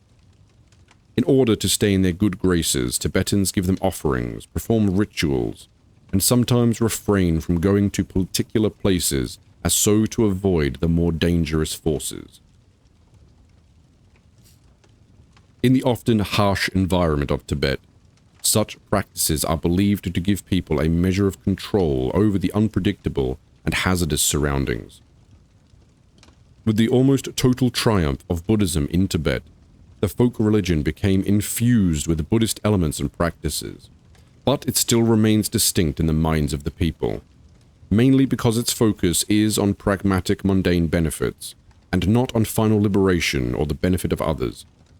By all accounts, Tibetans have always been fascinated by magical and the occult practices, and from the earliest times have viewed their country as the abode of countless supernatural forces whose actions have direct bearing on their lives. Since Buddhist teachers tend to focus on the supramundane goals, Tibetans naturally seek the services of local shamans, whose function it is to make contact with spirits, predict their influences on people's lives, and to perform rituals that overcome harmful influences or enlist their help. When Buddhism entered Tibet, it did not attempt to suppress belief in the indigenous forces. Rather, it incorporated them into its worldview, making them protectors of the Dharma, who were converted by tantric adepts like Padmasambhava, who now watch over Buddhism and fight against its enemies. An example is Tangla, a god associated with the Tangla Mountains, who was convinced to become a Buddhist by Padmasambhava and is now thought to guard his area against forces inimical to the Dharma. The most powerful deities are often considered to be manifestations of Buddhas, Bodhisattvas, Oinikins, etc. But the mundane forces are thought to be merely worldly powers who have demonic natures that have been suppressed by Buddhism. Although their conversion has ameliorated the worst of their fierceness, they are still demons who must be kept in check by shamanistic rituals and the efforts of Buddhist adepts. Nor should it be thought that Buddhist practitioners are free from the influences of the folk religion. These beliefs and practices are prevalent in all levels of Tibetan society, and it is common to see learned scholar lamas, masters of empirically based dialectics and thoroughly practical in daily affairs, refuse to travel at certain times in order to avoid dangerous spirits, or decide their travel schedules after first performing divination to determine the most auspicious time. Such attitudes may be dismissed as irrational by Westerners, but for Tibetans they are entirely pragmatic responses to a world populated by forces that are potentially harmful.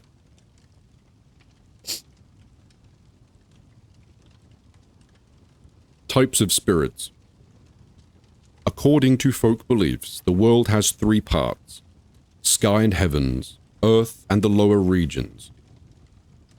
Each of these has its own distinctive spirits, many of which influence the world of humans. The upper gods live in the atmosphere in the sky. The middle Zen inhabit the earth, and the lower regions are the home of Yoklu. Most notably, snake-bodied beings called Lu, or Klu-Naga, which live at the bottom of lakes, rivers, and wells, and are reported to hoard vast stores of treasure. The spirits that reside in rocks and trees, called Nyen, they are often malicious, and Tibetans associate them with sickness and death. The Lu are believed to bring leprosy, and so it is important to keep them away from human habitation. Sadak are beings that live under the ground, and are connected with agriculture. Zen are spirits that live in the atmosphere, and are believed to shoot arrows at demons who disturb them. These cause illness and death. Zen appear as demonic figures with red skin, wearing helmets and riding over the mountains in red horses. Du were apparently originally atmospheric spirits, but they came to be associated with the Buddhist demons called Mara, which are led by their king, also named Mara, whose primary goal is to lead sentient beings into ignorance, and thus perpetuating the vicious cycle of samsara. There are many other types of demons and of spirits, and a comprehensive listing and discussion of them exceeds the focus of this book.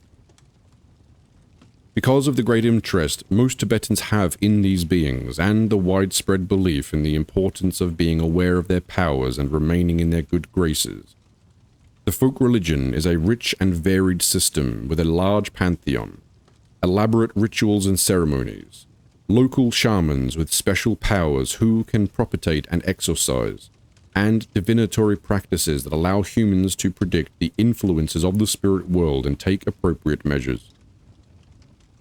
All of these are now infused with Buddhist influences and ideas, but undoubtedly retain elements of the pre-Buddhist culture.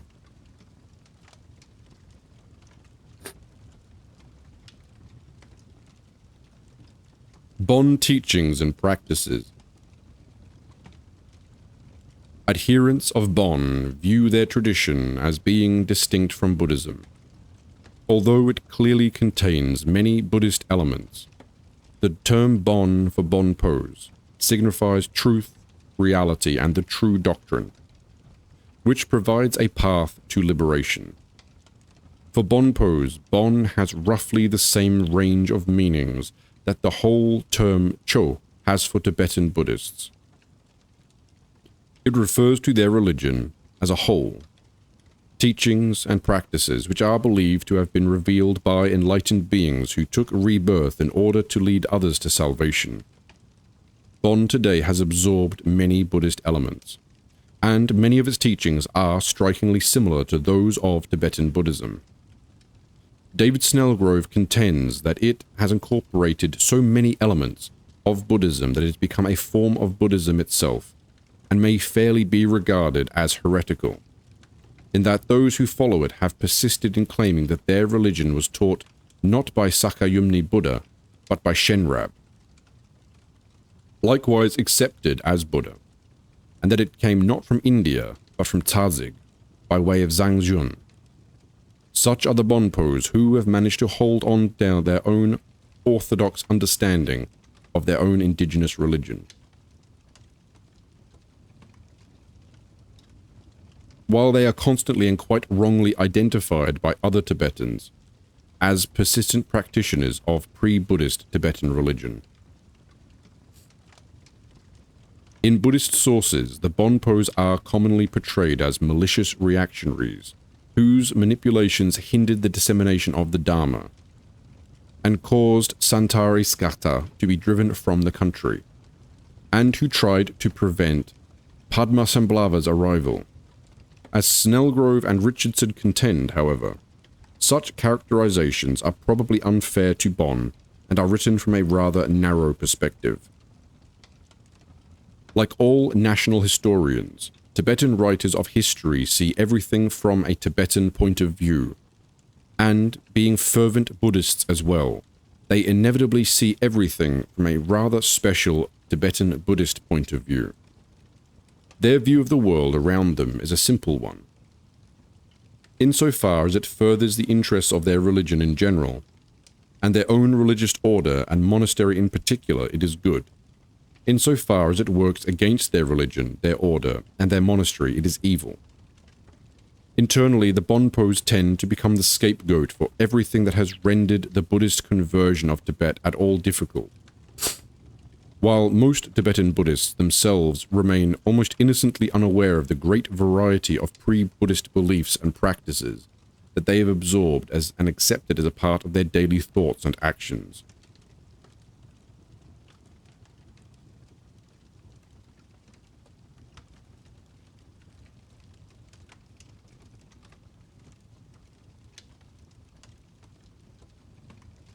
Ancient Tibetan Bonpo Shamanism by John Reynolds. The roots of Tibetan culture lie deep in the archaic soil of Northern and Central Asian shamanism. This is true today when most Tibetans are practicing Buddhists, their Buddhism being a religious culture deriving from an ancient and medieval India. In Tibet, however, this Indian Buddhism has been amalgamated with the ancient indigenous shamanism and pagan animism of that country, thus giving Tibetan Buddhism its unique and especially colorful character. The principal function of the shaman is the healing of the illnesses that afflict the members of his or her tribe. And so one can rightly say that ancient Tibetan religious culture centered around the practices of healing. The therapeutic expert or professional in this regard was the Bonpo shaman healer, who treated and cured not only the diseases of the body, but more especially the illness of the soul, in order to bring the psyche of the afflicted individual back from fragmentation and alienation into wholeness and well-being. Furthermore, the shaman served the clan or tribe not only as a healer, but equally as a guide for the human soul on its journey beyond the present life through the perilous bardo into its next rebirth. The shaman was able to function as a healer and guide of souls preeminently because of his or her mastery of altered states of consciousness. The archaic states of ecstasy, so that one could voluntarily enter the other world of the spirits, a non-ordinary reality parallel to our familiar world of the senses and its conventional reality.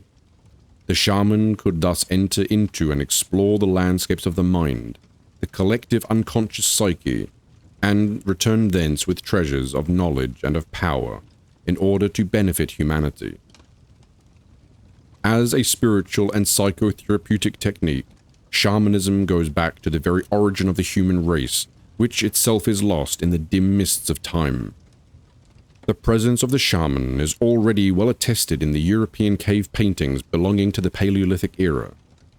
Archaic traditions found among primitive tribes throughout the world claim for shamanism a celestial or extraterrestrial origin, and thus another principal function of the shaman over the course of countless millennia, besides healing and guiding the dead, was to maintain this direct communication between humanity here, below on the surface of the earth, with the heaven and the worlds above. In terms of human evolution in primeval times, the shaman was the first culture hero, bringing humanity out of the nighttime darkness of a purely animal existence into the daylight of true human consciousness. The shaman was the first of all humans to speak with and walk with the gods. In the pursuit of this knowledge, the shaman ascended into the heavens and descended into the underworld, where one encountered certain archetypical figures, both gods and ancestors, who initiate the individual into a death and rebirth transformation of one's total being, and confer upon one the wisdom and the power to aid and protect and guide humanity, relieving its ills and its suffering. But the shaman belongs not only to the heavens, but equally to the earth. The shaman's religion is a pagan religion of nature, where the human being is seen as part of nature and not as something existing in opposition to it. The purpose that is taught here is to live in harmony with the natural environment on a very personal and intimate level, as did early humanity generally in the days before our now omnipresent urban industrial civilization spread across the face of the earth like a corrosive cancer. Thus, besides healing, yet another primordial function of the shaman was ensuring the ecological balance by way of interspecies communication. Through ritual magic and clairvoyant knowledge, the shaman could ensure success in the hunt for the tribe, that they might be able to survive or to live another season. But no species would be hunted in excess or to the point of extinction. And with regard to the hunt, he negotiated a covenant between his own people and the spirits of the hunted species. Generally, in the context of shamanic culture, illness or disease was seen as arising from a disharmony or break in the natural order and in the moral order of the world, as well as from an imbalance in and the weakening of the personal energy field of the human individual. The energies within the individual and those outside oneself in the natural environment must be brought into balance and into harmonious interaction. This balance and harmony existed primordially from the time of the beginning, but has been interrupted and shattered by the thoughtlessness and sinful actions of mankind. To rediscover and re-establish this lost primordial harmony, all obsessive and negative thinking which serves to block the free flow of the energy within the individual must be dissolved. In this way, the individual can come into the realization of his full innate potentiality, manifesting his energy in the world about him without disrupting the natural order of things.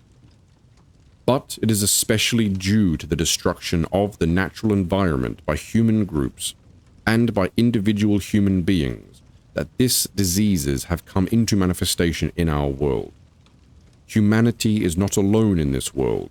This planet Earth itself, a living organism in its totality, is surrounded by and suffused throughout with an aura of energy that is like an atmosphere or ocean. Nature spirits live in this dimension of the energy of our planet, like fish living in the waters of the sea, disturbed and offended by the thoughtless destructive actions of mankind, such as the ploughing up of the earth, the cutting down of the forests, the damming of streams and rivers, the polluting of lakes, and so on. They inflict illness upon an erring mankind as a terrible retribution. Since these nature spirits are energy beings, they can directly affect the energy of the individual and that individual's immune system, which is correlated with one's personal energy field. In such a case, it was then necessary to call in an expert healer or shaman in order to re-establish the primordial harmony existing between humanity and nature, therefore effecting a cure and a healing. This ancient Tibetan shamanism and animism, the pre-Buddhist spiritual and religious culture of Tibet, was known as Bon. And a practitioner of the shamanic techniques of ecstasy and ritual magic, the methods of working with energy, was known as Bon Po. Bon Po is still the designation for a shaman in many tribal regions of the Himalayas, but increasingly over the centuries, the ecstatic shaman has been replaced by the priestly lama or ritual expert, and so later Bonpos in central Tibet came to fill a role in a more ritualistic fashion rather than ecstatic. There exists a parallel here to what occurred in ancient India, where the rishis or ecstatics of the early Vedic period, who communed directly with the celestial gods during ecstatic flights into the heavens, were replaced by Brahmin priests, experts in performing the rituals and sacrifices in order to invoke the powers of the gods and ensure their cooperation for human benefit and prosperity. Originally, the word Bonpo meant someone who invoked the gods and summoned the spirits. Thus, a Bonpo was expert in the use of mantra and magical evocation. Mantra, or nigag, is sound and sound is energy. Mantra is the primordial sound that calls the forms of all things into being out of the infinitive potentiality of empty space, which is the basis of everything.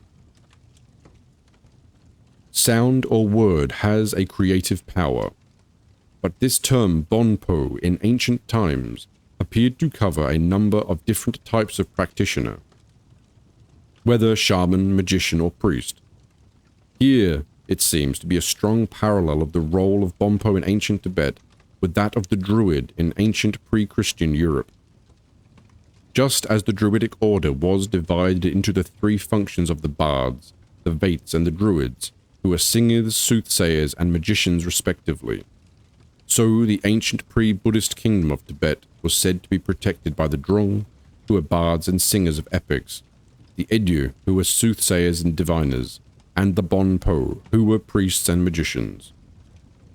Another archaic term closely related to Bonpo was Shen, or Genpo, and this term may have originally designated the shaman practitioner in particular.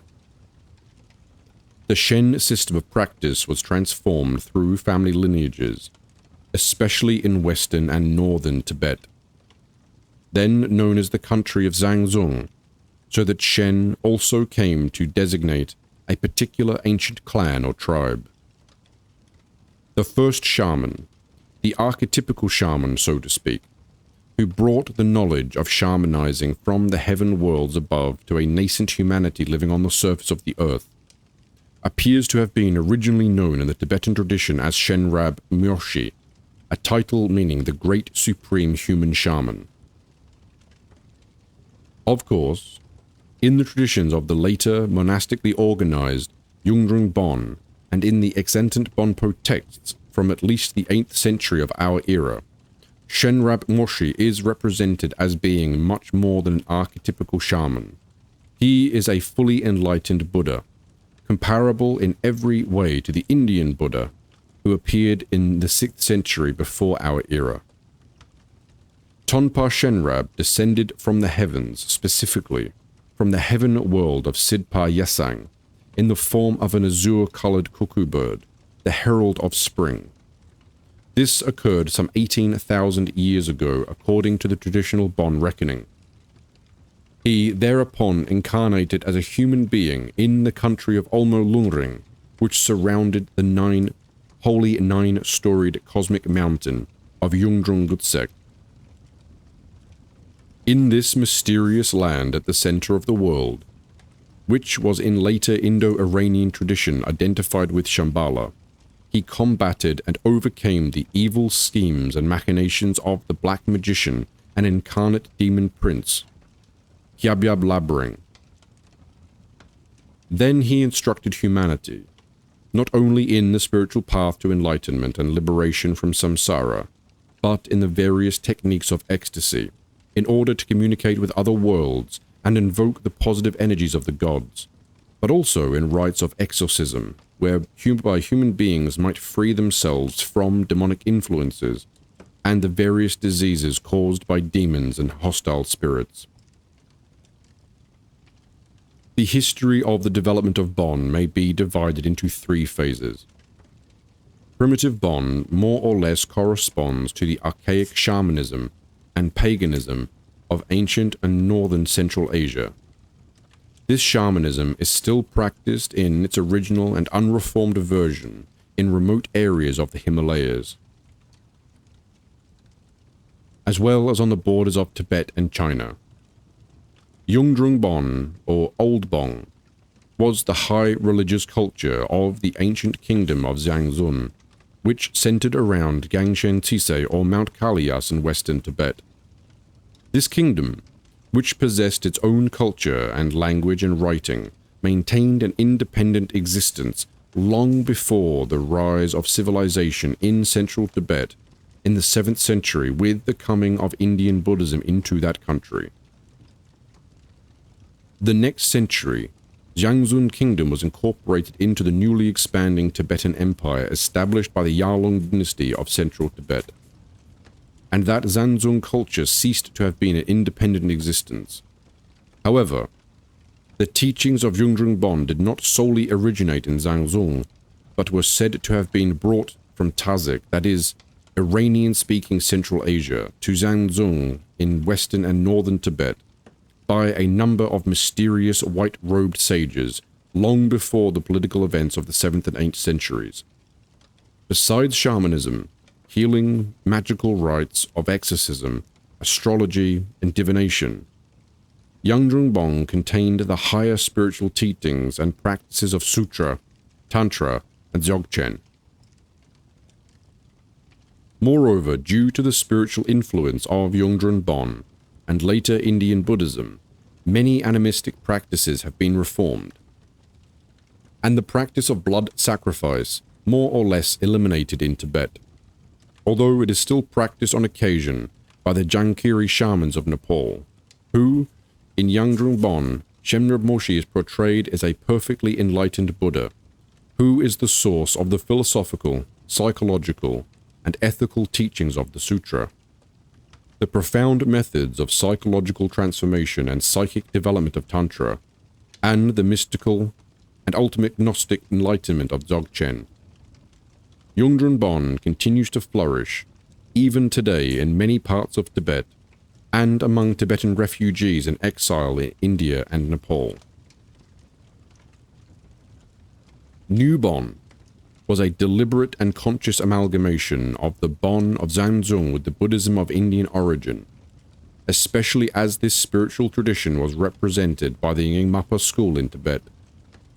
New Bon greatly revered the luminous figure of Guru Padmasambhava, the tantric master from the Indo-Iranian country of Udayana, who first established the Nyingmapa tradition in Tibet in the 8th century of our era, and like the Nyingmapas, the New Bon relied greatly upon termas and rediscovered hidden treasure texts recovered over the centuries by various Buddhist and Bonpo masters and visionaries. These termas had been concealed in the distant past by illuminated masters of the esoteric tradition. Because the times were not yet ripe for their revelation and dissemination amongst the Tibetans, they were rediscovered in later centuries. In the reformed Bon, one finds a monastic system, philosophy colleges, and a scholastic tradition and curriculum fully compatible to that found in the other schools of Tibetan Buddhism, especially the Nyingmapas. On the other side of the matter, many ancient Bonpo rituals and practices have been accepted into the Buddhist schools of Indian origin in Tibet, and in particular, as the cult of the guardian spirits, the old pagan pre-Buddhist deities of Tibet, who are now the protectors of the Dharma. Furthermore, shamanism continues to be practiced in Tibet in its archaic form, and such a practitioner is generally known as a Pawol or Lapa. This social function is clearly distinguished from that of the Lama or priest. A Lama is usually, though not always, a monk. Whether he is nowadays a Buddhist or a Bonpo, in general, a Lama relates to the higher divine reality as a supplicant, communing with that dimension through the medium of prayer, meditation, and the performing of offering rituals called pujas. In addition, there exists another kind of practitioner, the Nigpa, or the tantric magician and exorcist. Whereas the Lama or priest prays and petitions the higher spiritual order, the tantrika or magician, by virtue of his magical power and his mastery of mantras or spells and evocations, commands the spirits to obey his will and to do his bidding. The Pawo or shaman, on the other hand, is characterized by ecstasy, the entering into an altered state of consciousness, in order to have these direct personal contact with the spirit world. But in Tibet, the methods of these three types of practitioners of healing, the Pawo or shaman, the Nagapa or magician, and Lama or priest, are not necessarily exclusive. Many Gnakpas, although married men are not always monks, are called Lamas because they perform pujas or offering ceremonies, as well as shamanic exorcisms and other magic rituals. In addition, they may be accomplished scholars and teachers having large followings both among monks and lay people alike, and are not simple village sorcerers. They may either be Buddhist or Bonpo in terms of their religion, although nowadays the majority of Nagpas belong to the Nyingmapa school. Moreover, most Pawo shamans in Tibet, although their shamanic techniques are of a different origin, now identify themselves as Buddhists in terms of their religious affiliation. In general, the Pawo is characterized by spirit possession. After entering into an altered state of consciousness or trance, induced through drumming and chanting, his or her consciousness principle, known as the Namshi, is projected out of the physical body through the aperture at the top of the skull into one of the three symbolic mirrors arranged on the shamanic altar. These three mirrors represent the gateways to the other worlds of the La, or of the Tsen, and of the Lu, respectively. These three types of spirit correspond to the three zones, sky, earth, and underworld, into which the world was divided in the ancient Bonpo shamanic cosmology. The shaman has direct access to these three worlds and their inhabitants by means of an altered state of consciousness. At the moment when one's Namshi leaves the physical body, one's guardian spirit or spirit guide, also called a Pawo, enters one's now vacated inert body and thereupon speaks through the shaman as a medium. This spirit guide responds to questions and can diagnose the cause of the illness in question, usually that being some offended spirit. Then they recommend a procedure for effecting a cure, and this usually includes the performance of a healing ritual in order to restore a harmonious balance of energies between the afflicted individual and their natural environment. In this way, a healing or reharmonization is realized. With the establishment of Buddhism, together with its monastic system, these official religion of Tibet in the 11th century and thereafter, certain among these Pawo shamans came to be employed by the larger monasteries, and even later by the Tibetan government as oracles. Such an oracle is known as a Lapa or Sungma. The most famous among these oracles is the state oracle who is attached to Nechung Monastery, and is usually possessed by the spirit Perha, who is said to have been originally a deity of Turkish origin. The state oracle continues to function in exile at Dharamsala in India, the seat of His Holiness the Dalai Lama, and the Tibetan government in exile. The Ngagpa, on the other hand, as a tantrika and an exorcist, is rarely possessed by spirits. Rather, the Ngakpa is able, by way of certain meditations and other psychic techniques, to enter into an altered state of mind, where one's consciousness or Namshi leaves the physical body and enters into the dimensions of the other world, where one searches for fragments of the soul-afflicted person which has been stolen by deceitful spirits or imprisoned there by a black magician.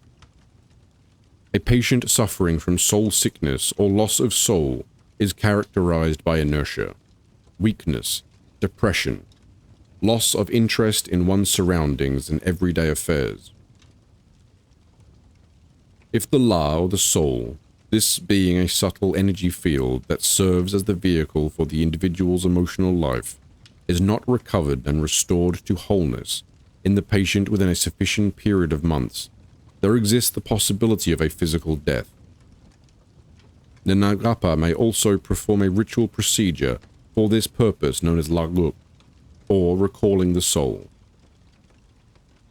The Ngakpa, by virtue of his power to enter the other world and return with treasures of knowledge and power, is able to diagnose the causes of diseases and prescribe a variety of methods for effecting cures.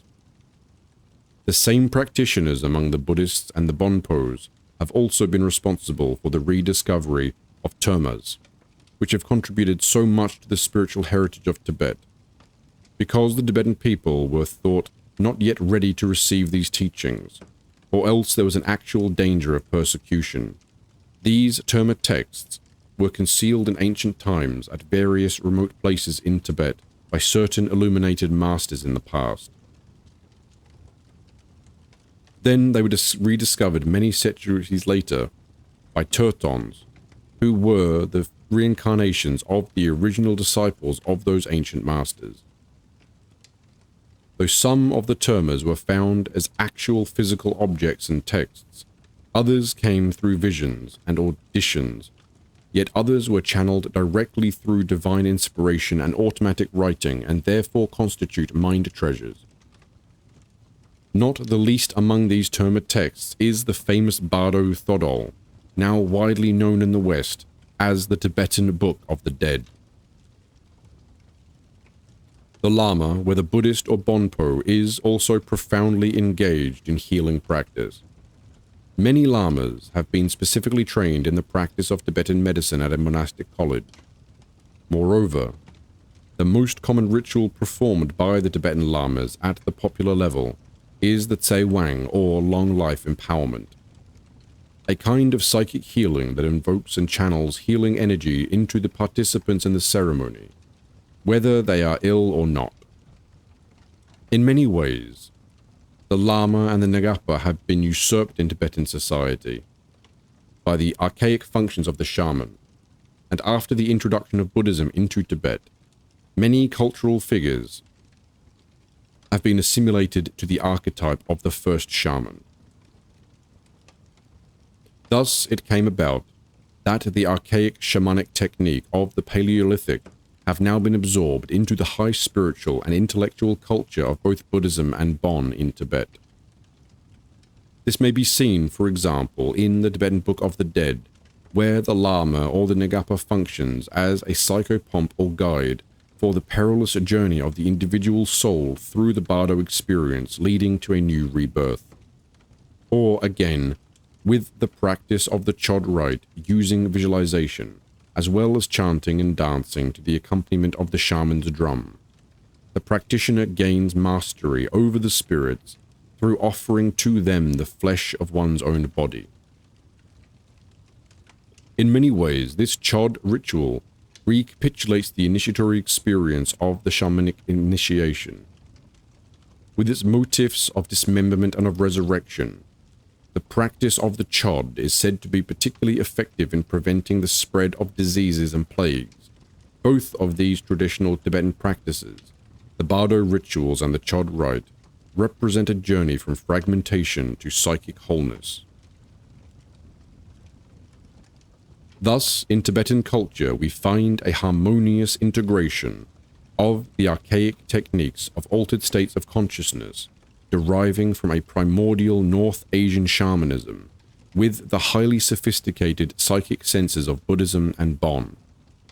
Now that we are on the threshold of the 21st century, our urban industrial technology and rampant unrestrained commercialism threaten to devastate our natural environment worldwide, imperiling the very survival of the human race on this planet. It is this author's belief that the ancient wisdom and profound psychic sciences of Tibet, which emphasize living in a harmonious relationship with the natural environment, as well as with other human beings, will have a profound contribution to make to an evolving new type of global civilization that is both humane and wise.